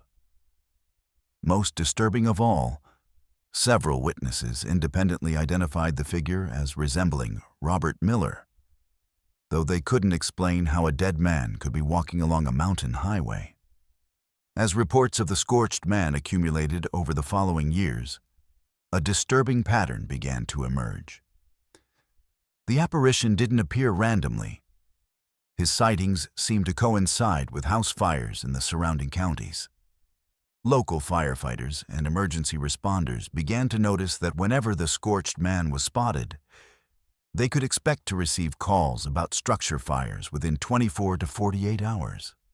The connection was so consistent that some fire departments began treating scorched man sightings as unofficial early warning systems for potential fire emergencies. The most documented case of this supernatural fire prediction occurred in the summer of 1987, when multiple witnesses reported seeing the scorched man walking along Highway 80 on 3 consecutive nights. Emergency responders who were familiar with the pattern began preparing for an unusually active fire period, and their preparations proved prophetic. Over the following week, 6 different house fires broke out across 3 counties, an unprecedented cluster of structural fires that stretched emergency resources to their limits. All 6 fires occurred in older homes with aging heating systems or electrical problems, and investigators noted that the fires shared several characteristics with the original Miller house blaze. Perhaps most chilling was the discovery that, in each case, the scorched man had been spotted walking along roads that provided the most direct route between the fire locations. Investigators who mapped his sightings found that the spirit appeared to be following a specific path that connected the sites of past and future fires, as if he was somehow drawn to locations where tragedy was about to occur. This realization transformed the scorched man from a simple ghost story into something far more unsettling. A supernatural herald of disaster whose appearances served as warnings of impending tragedy. The psychological impact of these patterns was profound for the communities affected by the phenomenon. Families living in older homes along the scorched man's route began experiencing anxiety whenever new sightings were reported, knowing that their properties might be at risk for fire in the coming days. Some residents invested in new smoke detectors, updated their electrical systems, or replaced aging heating equipment specifically because they feared being targeted by whatever force was driving the supernatural fire cycle. Local fire departments found themselves in the unusual position of having to develop protocols for responding to paranormal warnings. While they couldn't officially acknowledge the supernatural aspects of the phenomenon, many firefighters began paying extra attention to fire safety inspections and prevention activities whenever scorched man sightings were reported. Some departments even began conducting informal patrols of areas along the spirit's known routes, hoping to catch potential fires in their early stages. The most personal encounter with the scorched man was reported by Sarah Miller, Robert Miller's daughter, who had survived the original house fire as a teenager. In 1995, 12 years after losing her father and grandfather, Sarah was driving home from her job at a local hospital when she noticed a familiar figure walking along the roadside. Even after more than a decade, she immediately recognized her father's distinctive walk and posture, despite the terrible burns that covered his ghostly form. Unlike other witnesses who had been frightened by their encounters, Sarah felt compelled to stop and try to communicate with her father's spirit. She pulled her car over and approached the figure on foot, calling out to him by name and trying to get his attention. For the first time in any documented encounter, the scorched man responded to a witness, turning towards Sarah with an expression of recognition in his burned features.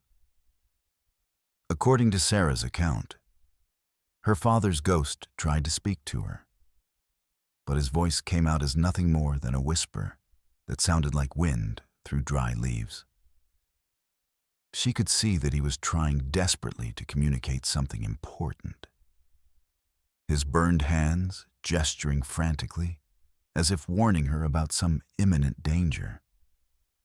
The encounter lasted nearly 10 minutes, during which Sarah felt an overwhelming sense of love and protection emanating from the spirit, despite his terrifying appearance. The message became clear 2 days later, when a fire broke out in Sarah's apartment building, caused by faulty wiring that had been smoldering in the walls for weeks. Because of her encounter with her father's ghost, Sarah had been hypervigilant about fire safety, and she detected the smell of smoke early enough to evacuate the building and alert firefighters before the blaze could spread. The fire department later determined that without the early warning, the fire could have trapped residents in their sleep and resulted in multiple fatalities. Modern investigators who have studied the scorched man phenomenon have noted several unique characteristics that distinguish it from typical ghost sightings. The spirit appears to retain some form of supernatural awareness about fire-related dangers, suggesting that Robert Miller's consciousness remains connected to the circumstances of his death in ways that allow him to perceive and warn about similar threats. This protective aspect of the haunting has led some researchers to theorize that Miller's spirit is driven by a desire to prevent other families from experiencing the tragedy that befell his own. The consistency of the scorched man's appearance has also puzzled investigators. Unlike many spirits whose manifestations vary depending on the witness or circumstances, Miller's ghost always appears exactly as he would have looked moments after being consumed by fire. Burned, smoking, and clearly suffering from fatal injuries. This suggests that the spirit is somehow locked in the moment of his death, forever experiencing the agony of burning while simultaneously trying to protect others from the same fate.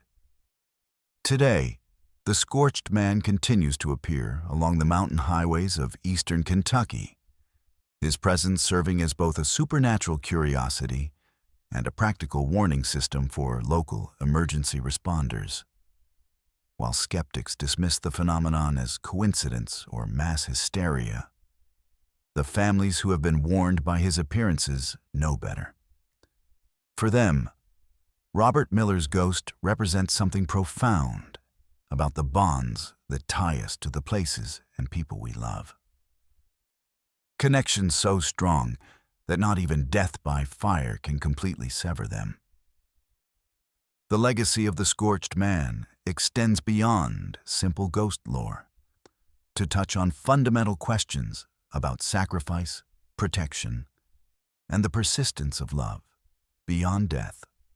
Robert Miller died trying to save his father from a house fire, and his spirit appears to continue that protective mission decades after his death, warning others about fire dangers that he somehow perceives through supernatural means.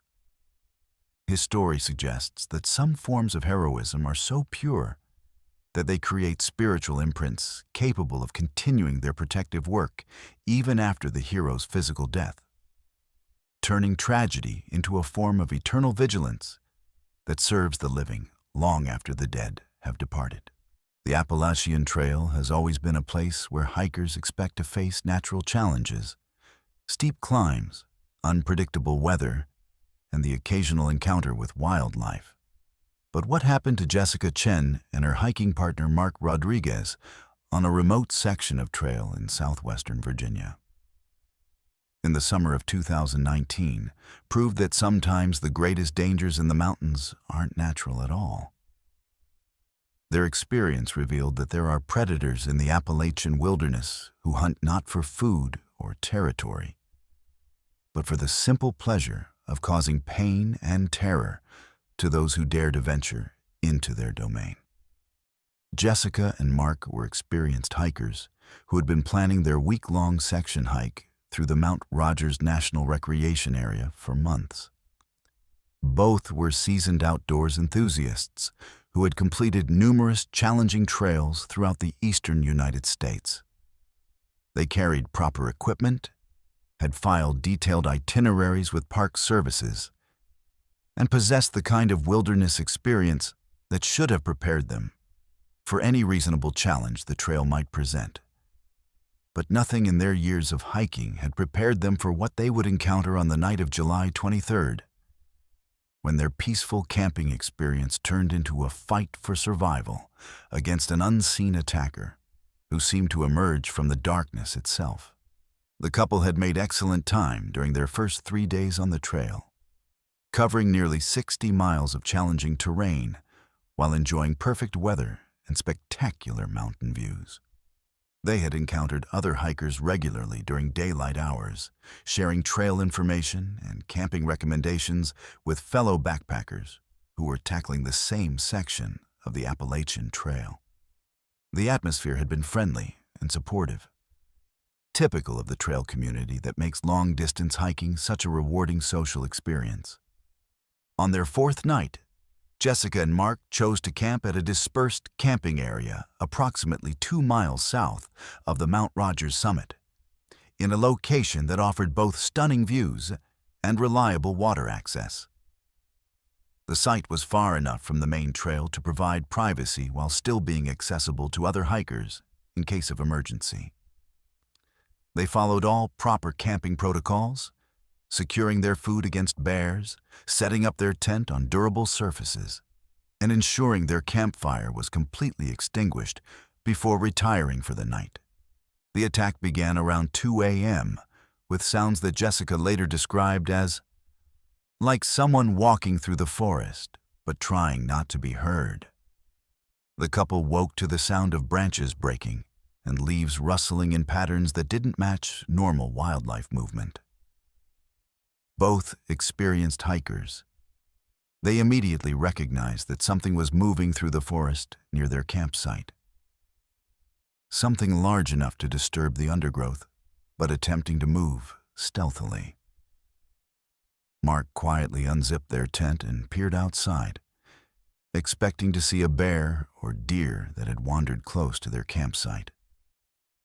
Instead, he saw the beam of a flashlight moving through the trees about 50 yards away, sweeping back and forth as if someone was searching for something. The light was being used intermittently, turning on for a few seconds before disappearing again, suggesting that whoever was carrying it was trying to avoid detection while still being able to navigate the difficult terrain.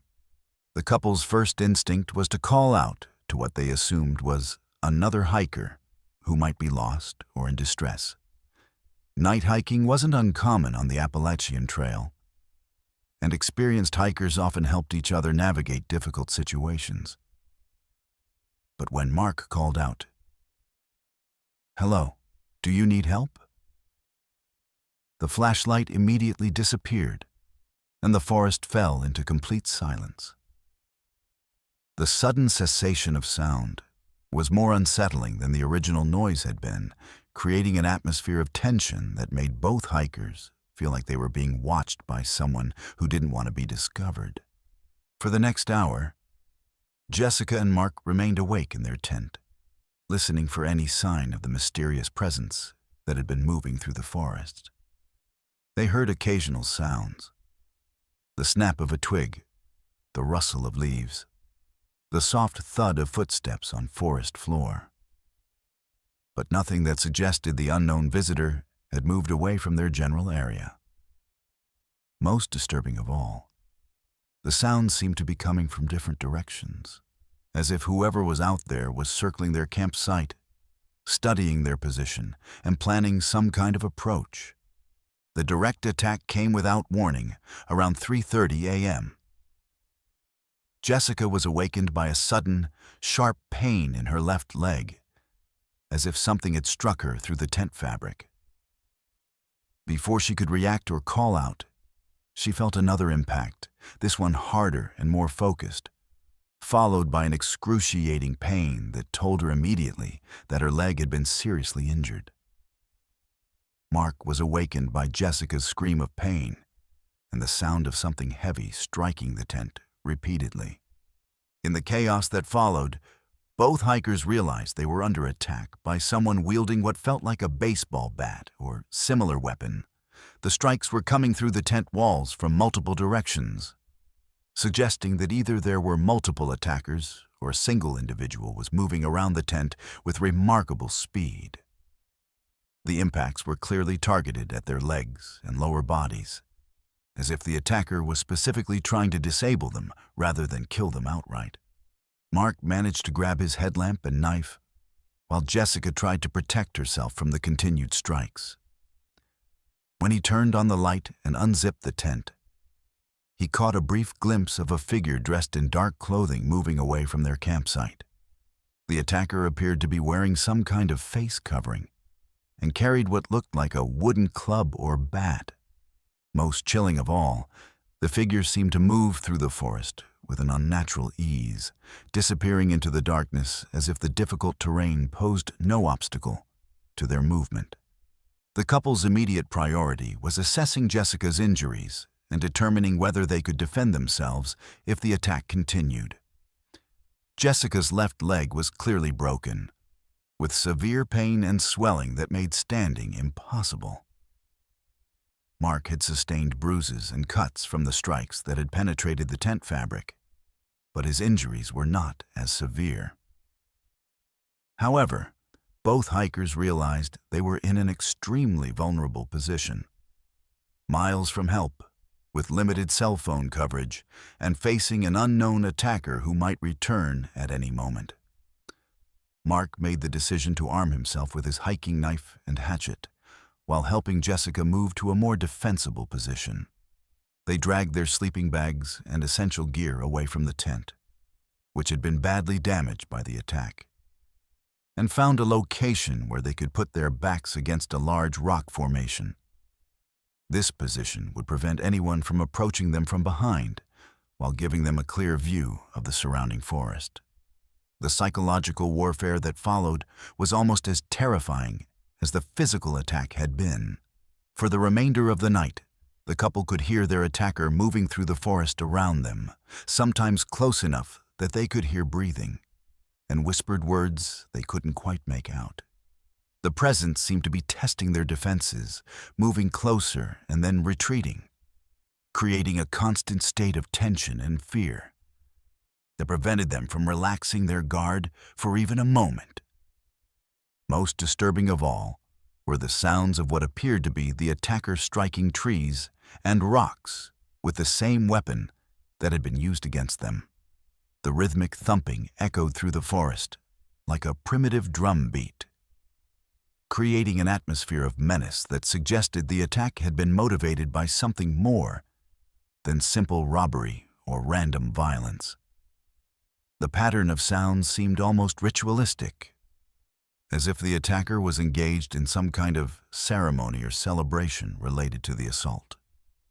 Dawn finally brought some relief, as the attacking presence seemed to withdraw with the arrival of daylight. But Jessica and Mark's ordeal was far from over. They were miles from the nearest road. Jessica's broken leg made hiking impossible, and their cell phones showed no signal in the remote location where they had chosen to camp. Mark faced the difficult decision of whether to leave Jessica alone while he hiked for help, or whether to try to signal for assistance from their current location. The solution came from an unexpected source. Around 8 a.m., they heard voices approaching from the direction of the main trail. A group of day hikers was passing through the area, and Mark's calls for help brought them to the couple's location. The day hikers were shocked by what they found: a destroyed campsite, 2 injured people, and clear evidence that some kind of violent assault had taken place in what should have been a safe wilderness area. One of the day hikers had a satellite communicator that allowed them to contact emergency services, while others provided first aid to Jessica and helped secure the area in case the attacker returned. The rescue operation that followed required helicopters and specialized mountain rescue teams, as Jessica's injuries made it impossible to evacuate her on foot. The complexity of the rescue highlighted just how isolated and vulnerable the couple had been during their night-long ordeal. The investigation that followed revealed disturbing details about the attack and raised troubling questions about safety on remote sections of the Appalachian Trail. Law enforcement officials found clear evidence at the campsite that supported Jessica and Mark's account: damaged tent fabric, footprints from someone wearing military-style boots, and marks on trees that matched the couple's description of the rhythmic striking sounds they had heard throughout the night. Most unsettling of all was the discovery that this wasn't an isolated incident. When investigators contacted trail maintenance organizations and park services, they learned that there had been several similar attacks on remote sections of the Appalachian Trail over the previous 5 years.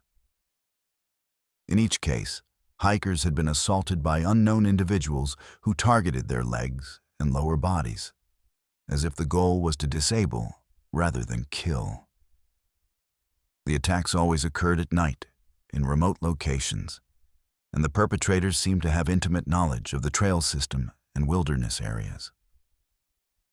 The pattern suggested that there was either a single individual or a small group of people who were systematically targeting hikers in isolated areas, using their knowledge of the trail system to select victims who would be vulnerable and far from help. The focus on leg injuries seemed designed to prevent victims from escaping or pursuing their attackers, while the nighttime timing and remote locations made it extremely difficult for law enforcement to investigate or prevent future attacks. For Jessica and Mark, the physical recovery from their ordeal was complicated by the psychological trauma of the experience. Jessica required surgery to repair her broken leg and months of physical therapy to regain full mobility, but both hikers struggled with the emotional impact of having their love of wilderness hiking transformed into a source of fear and anxiety. The attack had violated their sense of safety in the natural world and left them questioning whether they could ever again feel secure camping in remote areas. The couple's experience also highlighted the vulnerabilities that face hikers on remote sections of the Appalachian Trail. Despite their experience, proper equipment, and reasonable precautions, they had been completely unprepared for a deliberate human attack. The incident raised questions about whether traditional wilderness safety protocols were adequate for dealing with predatory humans who specifically targeted hikers for violence. Today, Jessica and Mark continue to hike, but their approach to wilderness camping has been fundamentally changed by their experience. They now carry satellite communicators, defensive weapons, and always camp in groups when possible. Their story has become part of a growing awareness within the hiking community that the Appalachian Trail, despite its reputation as a safe and welcoming environment, can harbor dangers that go far beyond the natural challenges that most hikers prepare for. The identity of their attacker remains unknown, and law enforcement agencies continue to investigate similar incidents throughout the Appalachian region. The pattern of attacks suggests that somewhere in the mountains, there are individuals who view hikers not as fellow outdoor enthusiasts, but as prey to be hunted and terrorized. For those who venture into the remote sections of the Appalachian Trail, the knowledge that such predators exist adds a new dimension of risk to an activity that should represent escape from the dangers of civilized society. The case serves as a stark reminder that while the Appalachian Mountains are filled with natural beauty and spiritual renewal, they also contain human monsters who use the wilderness as their hunting ground. For Jessica and Mark, their week-long hiking adventure became a night of terror that changed their relationship with the outdoors forever, proving that sometimes the most dangerous predators in the mountains are the ones that walk on two legs and carry weapons designed not to kill quickly, but to cause maximum suffering and fear.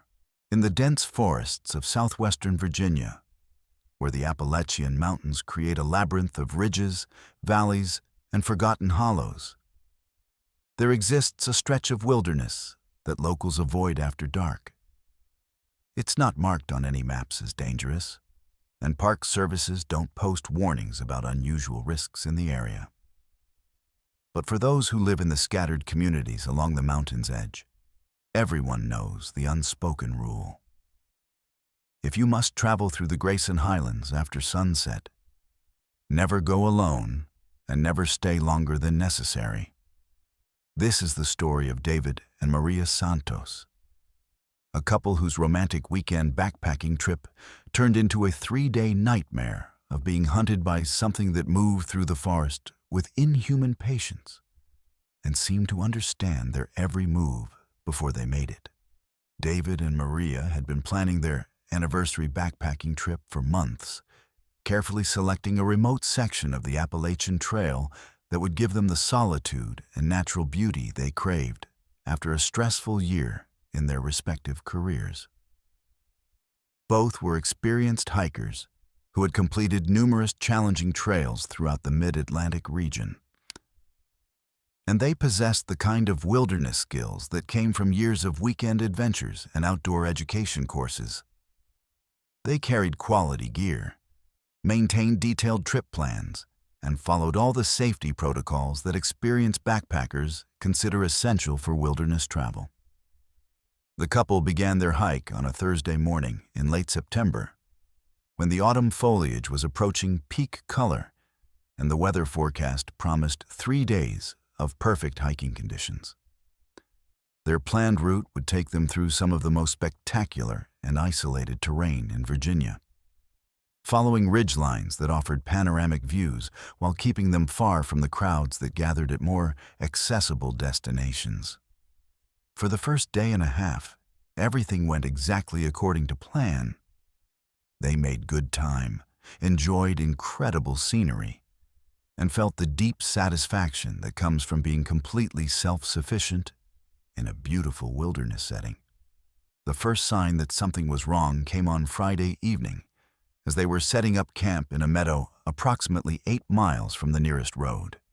David was securing their tent, while Maria filtered water from a nearby stream when she noticed movement in the tree line about 100 yards away. At first, she assumed it was a deer or other wildlife. But as she watched more carefully, she realized that whatever was moving through the forest was doing so in a distinctly unnatural way. The movement was too deliberate, too coordinated, and too focused on their campsite to be attributed to normal animal behavior. When Maria pointed out the disturbance to David, he grabbed binoculars and tried to get a better look at whatever was moving through the trees. What he saw made his blood run cold.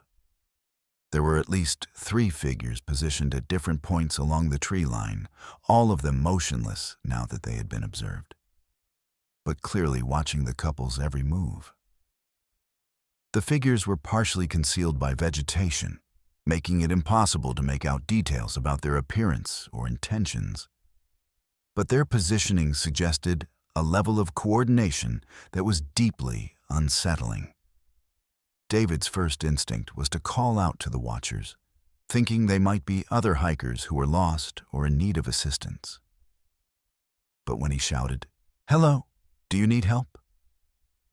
across the meadow, the figures immediately melted back into the forest, disappearing so quickly and quietly that it seemed impossible for humans to move with such stealth through the dense undergrowth. The couple waited for several minutes, scanning the tree line for any sign of the mysterious watchers, but saw nothing that suggested anyone was still observing them. Despite the unsettling encounter, David and Maria decided to continue with their planned camping arrangements, reasoning that they had probably encountered other hikers who were simply being cautious about approaching strangers in a remote location.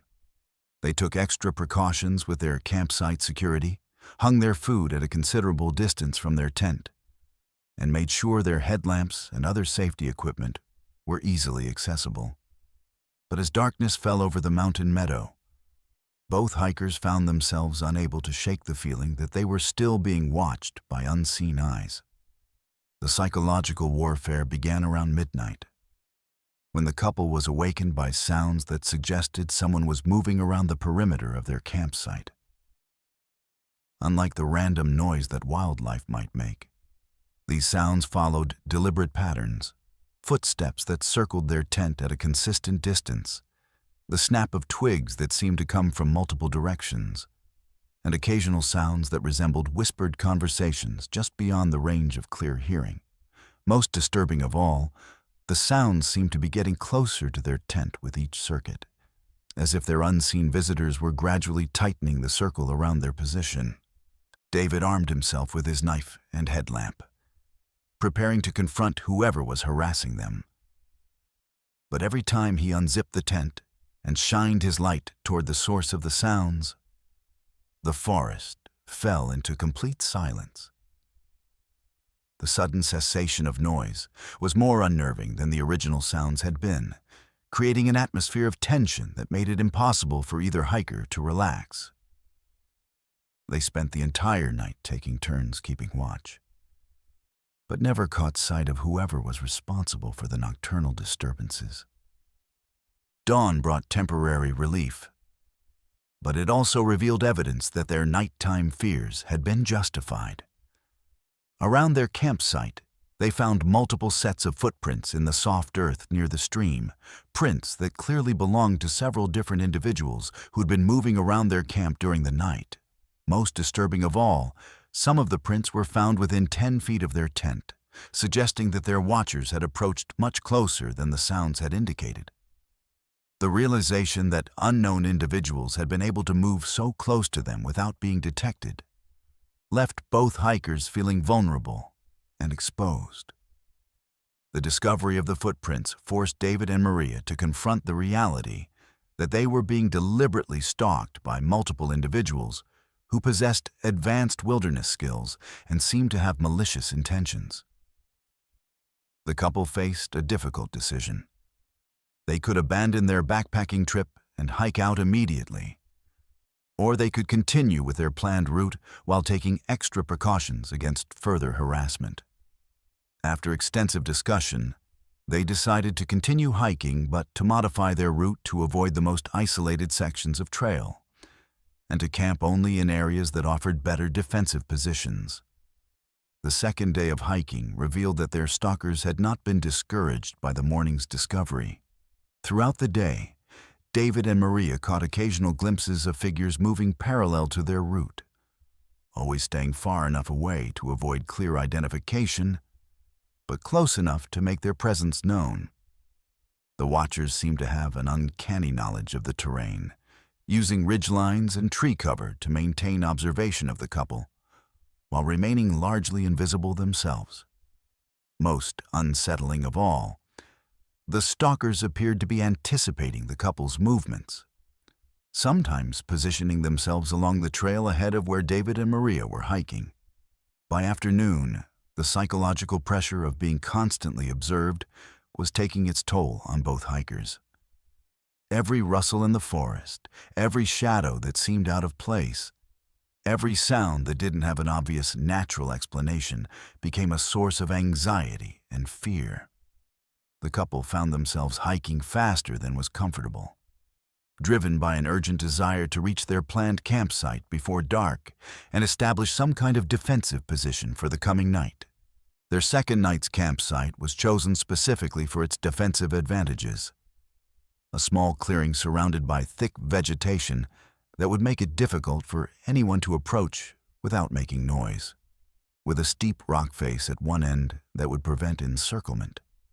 David and Maria set up their camp with military precision, creating clear sight lines in all directions and positioning their gear for quick access to defensive tools. They also made the decision to maintain a continuous watch throughout the night, with one person always awake and alert, while the other attempted to rest. The second night's harassment was more intense and more organized than the first night's had been. The watchers seemed to have studied the couple's defensive preparations and adapted their tactics accordingly. Instead of simply circling the campsite, they began employing more sophisticated psychological warfare techniques. The stalkers would create sounds that mimicked distress calls, trying to lure one or both hikers away from their defensive position. They threw rocks and sticks toward the campsite from different directions, creating the impression of multiple coordinated attacks that never quite materialized into direct confrontation. Most disturbing of all was the discovery that their stalkers were using some form of artificial light to conduct their nighttime surveillance. David and Maria began noticing brief flashes of what appeared to be infrared illumination coming from the forest around their campsite. Flashes that were visible only peripherally and disappeared the moment they tried to look directly at them. The realization that their watchers possessed night vision technology transformed the situation from a wilderness harassment case into something that suggested military or law enforcement training. The third day brought the terrifying realization that their stalkers had no intention of letting them leave the area safely. When David and Maria broke camp and began hiking toward the trailhead where their car was parked, they discovered that their route was being systematically blocked by their pursuers. Every time they tried to take a direct path toward civilization, They would encounter evidence that someone was waiting ahead of them. Footprints across the trail, disturbed vegetation that suggested recent human passage, and in one case, a small pile of rocks that had been deliberately arranged to send a clear message that their movements were being monitored and controlled. The couple was forced to take increasingly circuitous routes as they tried to evade their stalkers and reach safety. Each detour added miles to their journey and took them further into remote terrain, where help would be even more difficult to reach.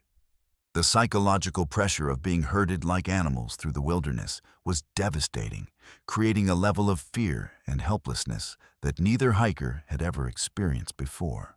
The climax of their ordeal came on the third night, when David and Maria realized they were completely surrounded by their stalkers, and that escape was no longer possible through stealth or evasion. The couple made the decision to abandon their camping gear and make a desperate nighttime march toward the nearest road, using their headlamps and GPS to navigate in the darkness while their pursuers closed in around them. The 6-hour forced march through treacherous terrain in complete darkness, while being constantly harassed by unseen watchers, pushed both hikers to the limits of their physical and psychological endurance. The nightmare finally ended when David and Maria reached a Forest Service road around dawn and encountered a maintenance crew that was beginning their daily rounds.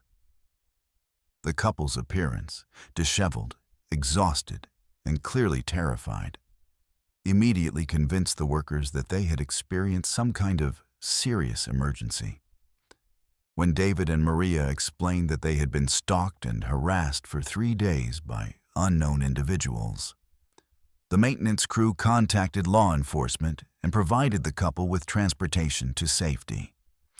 The investigation that followed revealed disturbing details about the couple's experience and raised troubling questions about organized criminal activity in remote wilderness areas. Forest Service law enforcement officers found extensive evidence at the couple's abandoned campsites that supported their account of being systematically stalked. The investigators discovered multiple observation posts that had been constructed in the forest around the couple's camping areas, posts that showed signs of having been occupied for extended periods and equipped with sophisticated surveillance equipment. Most chilling of all was the discovery that David and Maria's experience was not unique. When investigators contacted other law enforcement agencies in the region, they learned that there had been several similar incidents over the previous 2 years involving hikers who had been stalked and harassed in remote wilderness areas. In each case, the victims described being watched and followed by multiple individuals who seemed to possess advanced wilderness and surveillance skills. The pattern suggested the existence of an organized group that was specifically targeting hikers for reasons that remained unclear. The investigation also revealed that the stalkers had been using military-grade equipment, including night vision devices, infrared cameras, and communication systems that allowed them to coordinate their activities across large areas of wilderness.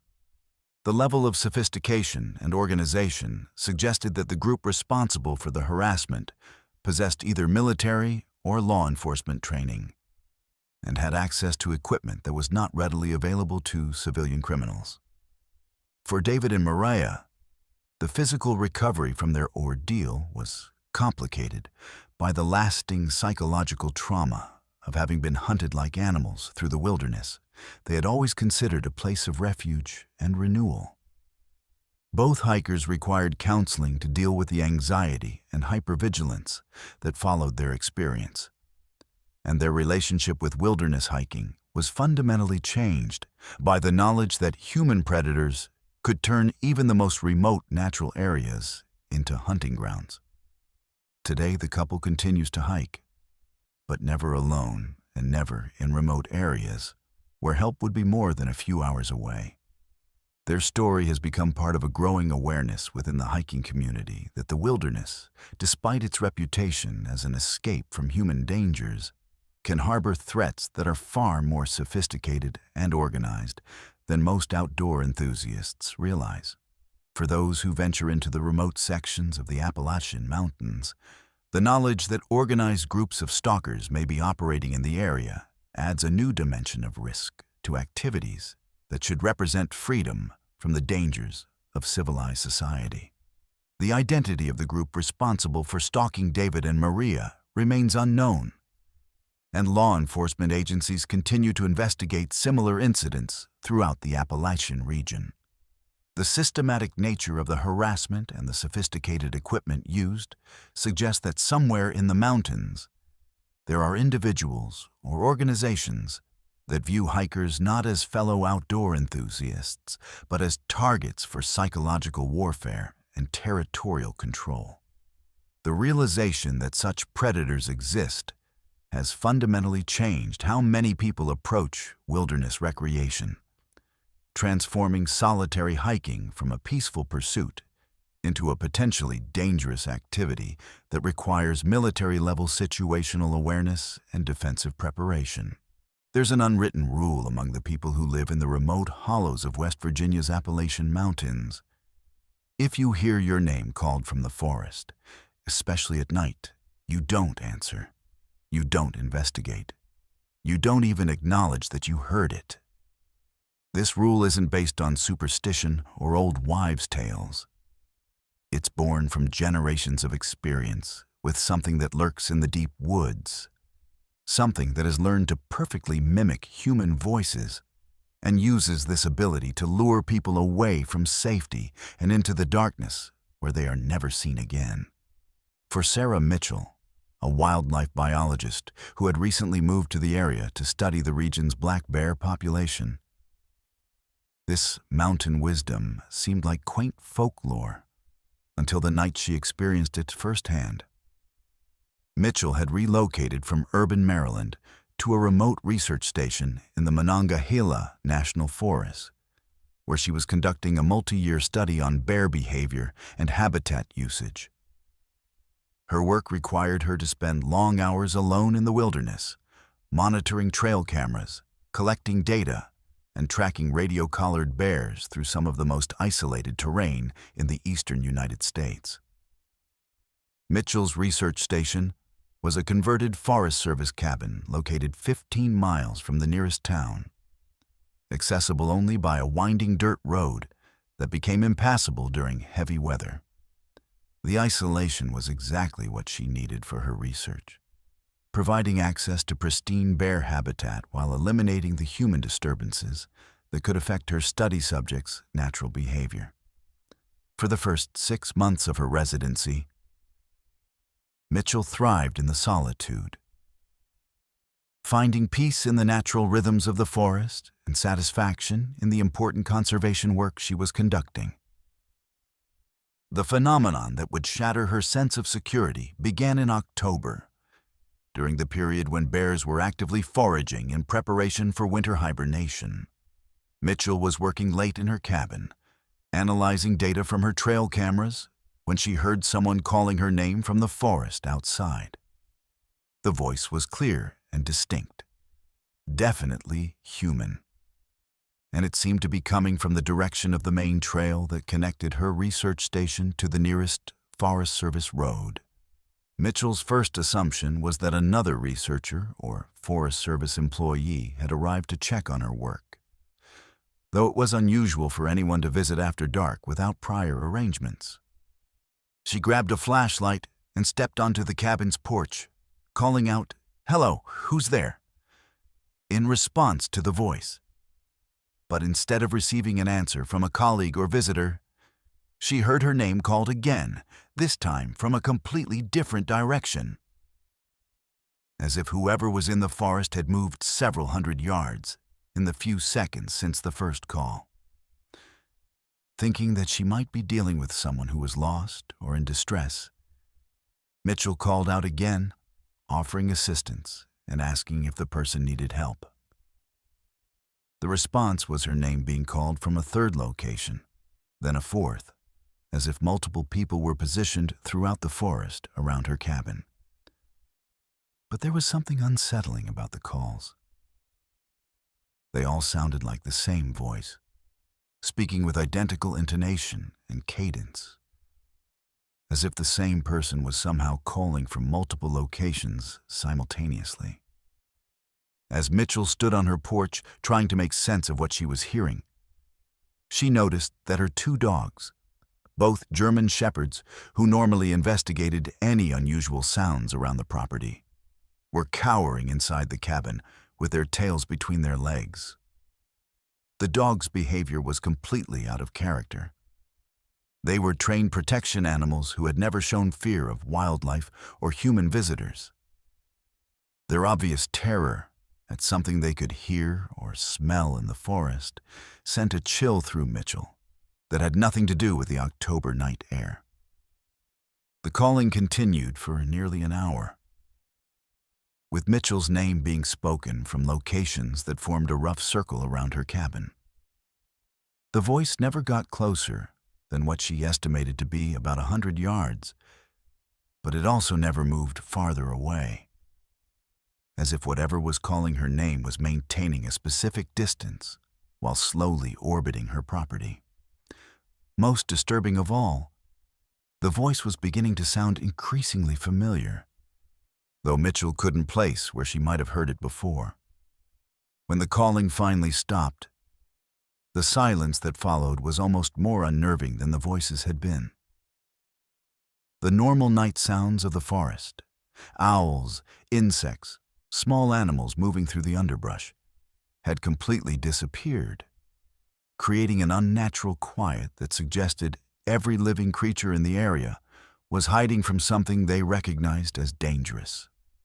Mitchell remained on her porch for another hour, listening for any sign of the mysterious caller, but heard nothing that indicated anyone was still in the area.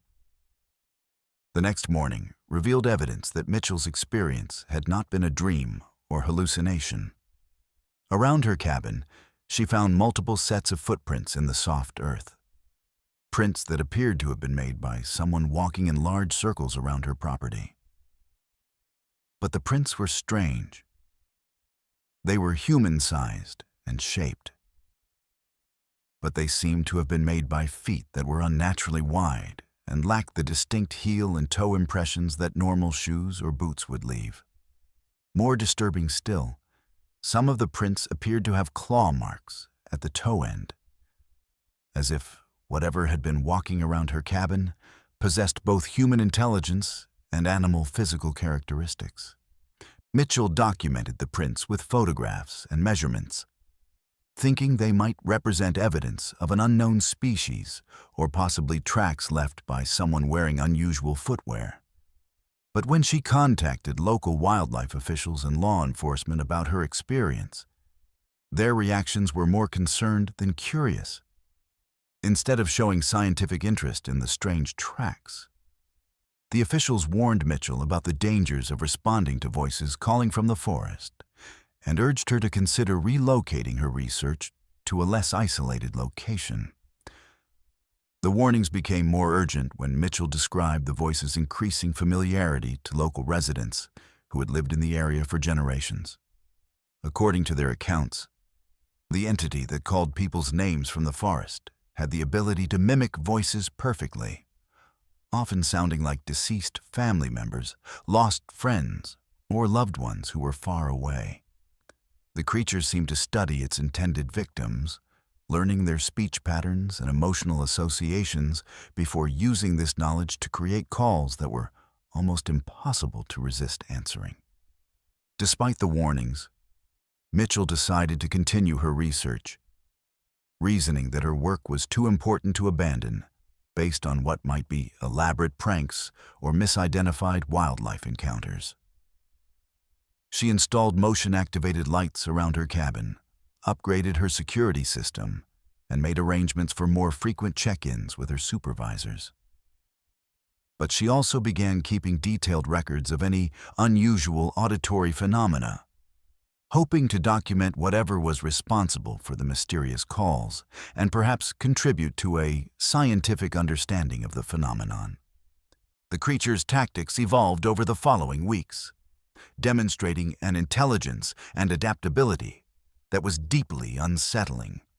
Instead of simply calling Mitchell's name from the forest, the entity began using the voices of people from her past. Her deceased grandmother, her ex-husband who lived in another state, and even her research supervisor who was currently working in Alaska. Each voice was perfectly reproduced, complete with speech patterns, accent, and emotional inflections that would have been impossible for a stranger to replicate. The psychological impact of hearing these familiar voices calling from the darkness was devastating. Mitchell found herself torn between her rational understanding that she was being manipulated by some unknown entity and her emotional response to voices that sounded exactly like people she loved and missed. The creatures seemed to understand her vulnerabilities perfectly, using her grandmother's voice when Mitchell was feeling homesick and her supervisor's voice when she was struggling with difficult aspects of her research. The most terrifying incident occurred in November, when Mitchell was awakened at 3 a.m. by the sound of her own voice calling from outside the cabin. The entity had somehow learned to mimic her perfectly, and she could hear herself calling out for help in tones of increasing desperation and fear. The psychological horror of hearing her own voice begging for assistance while she lay terrified in her bed was unlike anything she had ever experienced, creating a level of disorientation and fear that left her questioning her own sanity. But it was the creature's interaction with technology that convinced Mitchell she was dealing with something far more dangerous than a skilled human mimic.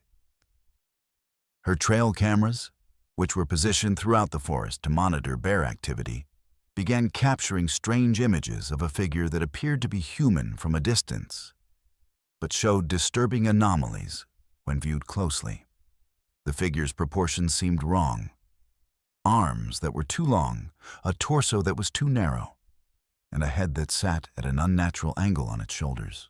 Most disturbing of all were the recordings from her audio monitoring equipment, which was designed to capture bear vocalizations.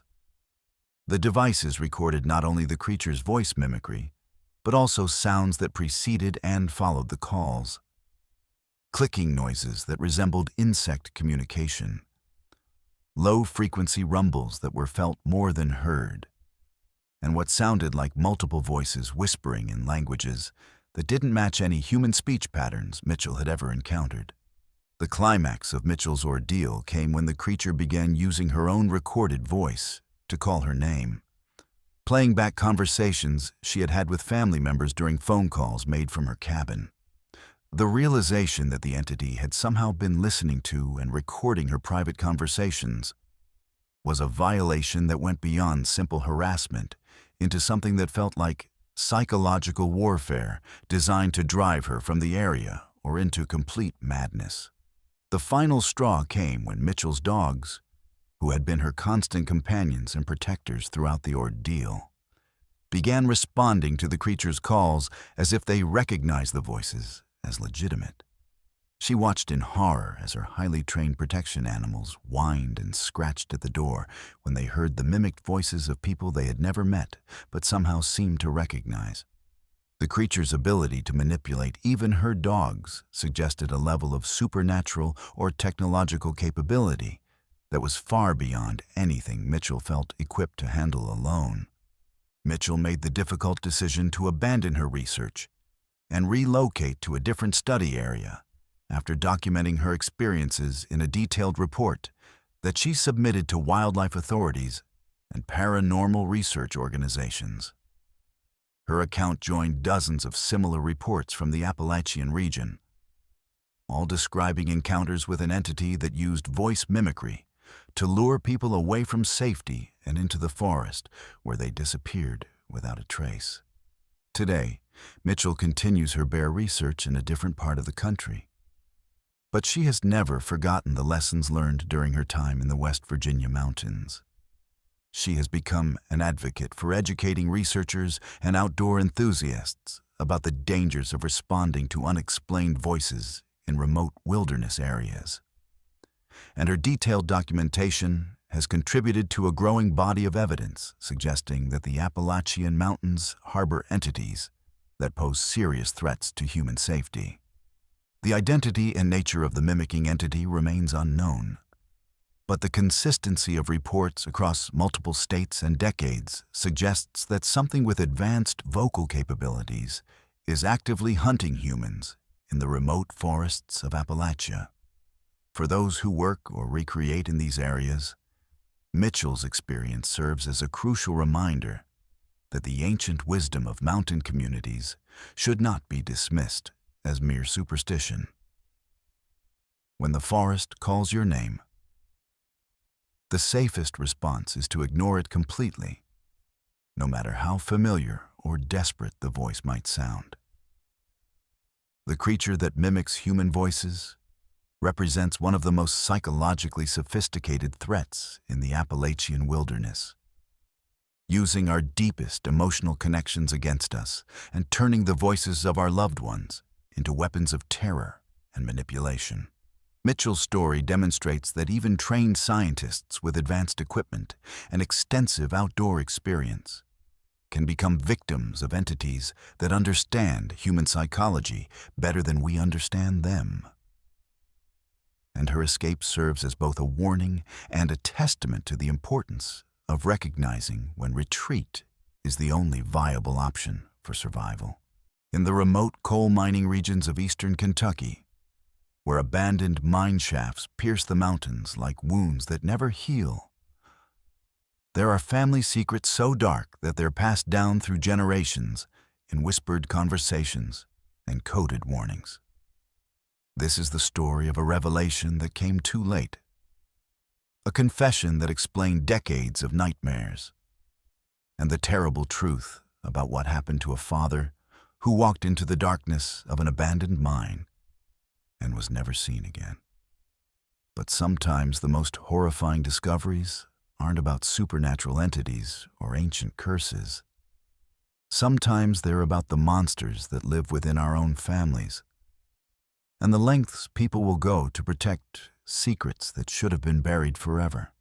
The Watson family had lived in the coal country of eastern Kentucky for 4 generations, their lives intertwined with the rhythms of mining that had shaped the region's culture and economy for over a century. Like many mining families, they had experienced their share of tragedy. Cave-ins, explosions, and the slow death of black lung disease had claimed relatives and neighbors with depressing regularity.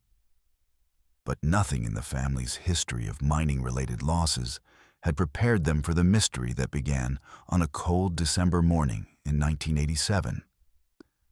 When Robert Watson left his house to check on some equipment in the abandoned Black Rock mine and simply vanished without a trace, Robert Watson was a 42-year-old maintenance supervisor who had worked in the coal mines since he was 18 years old. He was known throughout the community as a reliable, hard-working man who took his responsibilities to his family and his job with equal seriousness. Robert had a wife, Margaret, and 3 children, 2 teenage daughters and a 10-year-old son named Tommy, who idolized his father and dreamed of following him into the mining business when he came of age. The family lived in a modest house on the outskirts of Hazard, close enough to the active mining operations that the sound of heavy machinery was a constant background presence in their daily lives. The Black Rock mine had been closed for nearly 5 years by the time Robert Watson disappeared, shut down when the coal seam played out, and the company decided it was no longer profitable to maintain operations. But like many abandoned mines in the region, Black Rock still contained valuable equipment and materials that required periodic monitoring and maintenance. Robert's job involved checking on this abandoned equipment, ensuring that copper wiring and other valuable materials weren't being stolen by scavengers, and monitoring the mine's structural integrity to prevent collapses that could affect nearby active operations. On the morning of December 15th, Robert left his house before dawn to conduct a routine inspection of the Black Rock mine's surface facilities. He told his wife he expected to be gone for most of the day, as he planned to inventory the remaining equipment and check on reports that someone had been seen near the mine entrance during the previous week. Robert was carrying his usual work gear: flashlights, safety equipment, and a radio that would allow him to communicate with the mining company's dispatch office if he encountered any problems. When Robert failed to return home that evening, Margaret Watson initially wasn't worried. Her husband's work often kept him out later than planned, especially when he was dealing with equipment problems or security issues at the abandoned sites. But when Robert didn't come home by midnight and hadn't responded to any of her phone calls, Margaret knew something was seriously wrong. She contacted the mining company's emergency line and learned that Robert had never checked in with dispatch as scheduled, and that his radio had been silent since early morning. The search for Robert Watson began at dawn the following day and quickly grew into one of the largest rescue operations in the region's history. Mining company personnel, local law enforcement, volunteer fire departments, and specialized mine rescue teams all participated in the effort to locate the missing man. The searchers focused their efforts on the Black Rock mine itself, reasoning that Robert had most likely encountered some kind of accident while conducting his inspection of the underground facilities. What the search teams found at the Black Rock mine was deeply unsettling.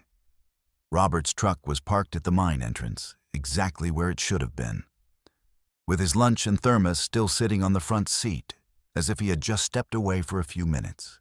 His safety gear was missing from the truck, suggesting that he had equipped himself properly before entering the mine. Most puzzling of all, the mine's entrance showed clear signs that someone had recently gone inside. Fresh footprints in the coal dust, disturbances in the safety barriers that blocked unauthorized access, and evidence that someone had been using artificial lighting to navigate the dark tunnels. The underground search revealed that Robert had penetrated deep into the mine's tunnel system, far beyond the areas where routine maintenance would normally take him. The search teams followed his footprints and other signs of passage through nearly 2 miles of abandoned tunnels, chambers, and vertical shafts. But approximately 2 miles from the entrance, in a section of the mine that had been abandoned even before the facility's official closure, Robert Watson's trail simply ended. There were no signs of a cave-in, no evidence of an accident, and no indication of where he might have gone after reaching that point. The search continued for weeks, with teams exploring every accessible tunnel, shaft, and chamber in the vast underground complex. They found abandoned mining equipment, pools of stagnant water, and evidence of the wildlife that had moved into the mine since its closure. But they found no trace of Robert Watson beyond the point where his trail had mysteriously ended. Eventually, the official search was suspended, though family members and volunteers continued looking for any sign of the missing man well into the following spring. For the Watson family, Robert's disappearance created a wound that never fully healed. Margaret was left to raise 3 children alone while dealing with the financial hardship of losing the family's primary income.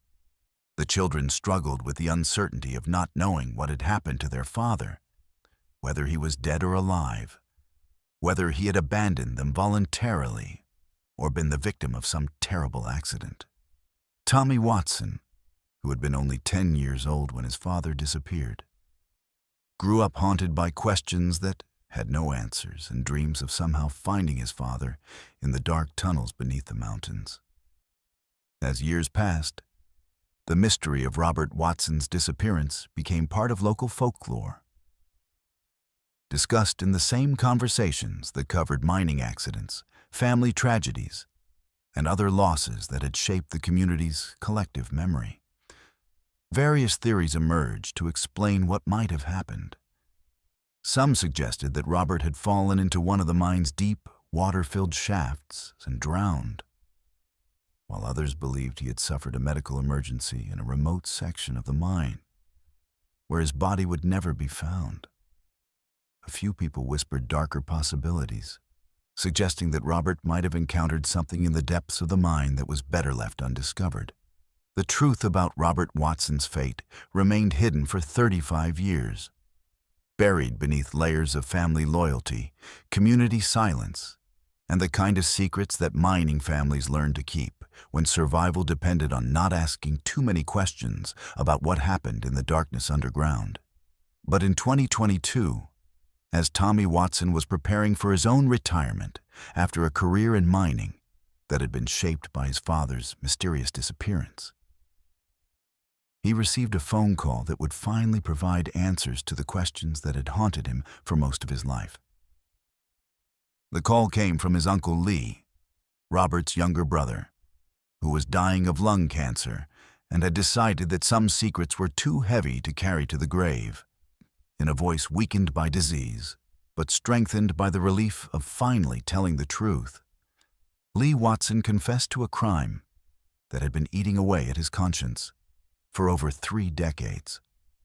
The story he told was more horrifying than any of the theories that had circulated about Robert's disappearance, because it revealed that the greatest danger in the abandoned mine hadn't been structural collapse or industrial accidents. It had been the presence of a family member who was willing to commit murder to protect a secret that he believed was worth killing for. According to Lee's confession, Robert Watson had discovered something during his inspection of the Black Rock mine that his brother couldn't allow him to report to authorities. For several months prior to Robert's disappearance, Lee had been using the abandoned mine as a storage facility for stolen mining equipment and materials that he was selling on the black market. The operation involved several other miners and had generated substantial profits for the participants. But it also represented serious federal crimes that could have resulted in lengthy prison sentences for everyone involved. When Robert discovered evidence of the theft operation during his routine inspection, Lee knew that his brother's sense of duty and honesty would compel him to report the crimes to company officials and law enforcement. Lee begged Robert to keep quiet about the discovery, offering him a share of the profits in exchange for his silence. But Robert refused to be bought or intimidated, telling his brother that he had a responsibility to report what he had found and that he couldn't be part of covering up criminal activity. The confrontation that followed, deep in the abandoned tunnels of the Black Rock mine, ended with Lee Watson striking his brother with a piece of mining equipment and leaving him to die in one of the mine's deepest chambers. Lee's confession included detailed directions to the location where he had left Robert's body, information that had been tormenting him for decades as he watched his brother's family suffer with not knowing what had happened to their loved one. Following Lee's confession, Tommy Watson contacted law enforcement officials and arranged for a recovery operation to retrieve his father's remains from the location his uncle had described. The operation required specialized equipment and experienced mine rescue personnel, as the chamber where Robert's body had been hidden was located in one of the most dangerous and inaccessible sections of the abandoned mine. When recovery teams finally reached the designated location, they found Robert Watson's remains exactly where Lee had left them 35 years earlier, along with evidence that supported every detail of his brother's confession. The recovery of Robert Watson's body provided closure for a family that had spent decades wondering what had happened to their patriarch. But it also opened new wounds as they struggled to process the reality that Robert had been murdered by someone they had trusted and loved. Lee Watson died of his cancer just weeks after making his confession, taking with him any possibility of legal justice for his crimes, but leaving behind a family forever changed by the knowledge of what he had done. For Tommy Watson, learning the truth about his father's death was both a relief and a devastating blow. The uncertainty that had defined his childhood was finally resolved, but it was replaced by the knowledge that his father had died not as the result of an accident or natural disaster, but because he had been too honest and principled to participate in his brother's criminal enterprise. The discovery also revealed how little Tommy had really known about the adults in his family, and how secrets and criminal activity had been operating just beneath the surface of what he had believed was a normal mining community. The hard truth about family secrets. Robert Watson's story teaches us that sometimes the monsters we fear in the darkness are not supernatural entities or unknown predators, but the people closest to us who are willing to do terrible things to protect their secrets. In tight-knit communities like those found throughout Appalachia, family loyalty and economic desperation can create situations where criminal activity is tolerated or covered up, and where asking too many questions can be dangerous for those who discover uncomfortable truths. The lesson here is that we should trust our instincts when something feels wrong, even when it involves people we love and trust. Robert Watson's commitment to doing the right thing cost him his life, but his integrity also serves as a reminder that some principles are worth maintaining even when they come with serious personal costs.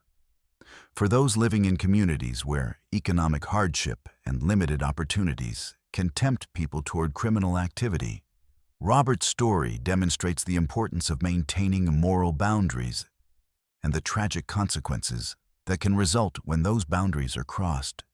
If these true Appalachian horror stories have left you questioning what lurks in the shadows of our most remote places, you're not alone. Every story I've shared tonight represents real people who faced unimaginable terror in the mountains they thought they knew. But here's what haunts me most. For every story I've told you, there are dozens more that remain untold, buried in police files, family secrets, and the collective memory of mountain communities who know better than to speak of certain things out loud. Subscribe to Verified Fears right now and hit that notification bell, because the darkness in the Appalachian Mountains runs deeper than any of us realize, and these stories are just the beginning. Share this video with someone who needs to understand that some places demand respect, some voices should never be answered, and some family secrets are too dangerous to keep silent. The mountains are listening, and they remember everything.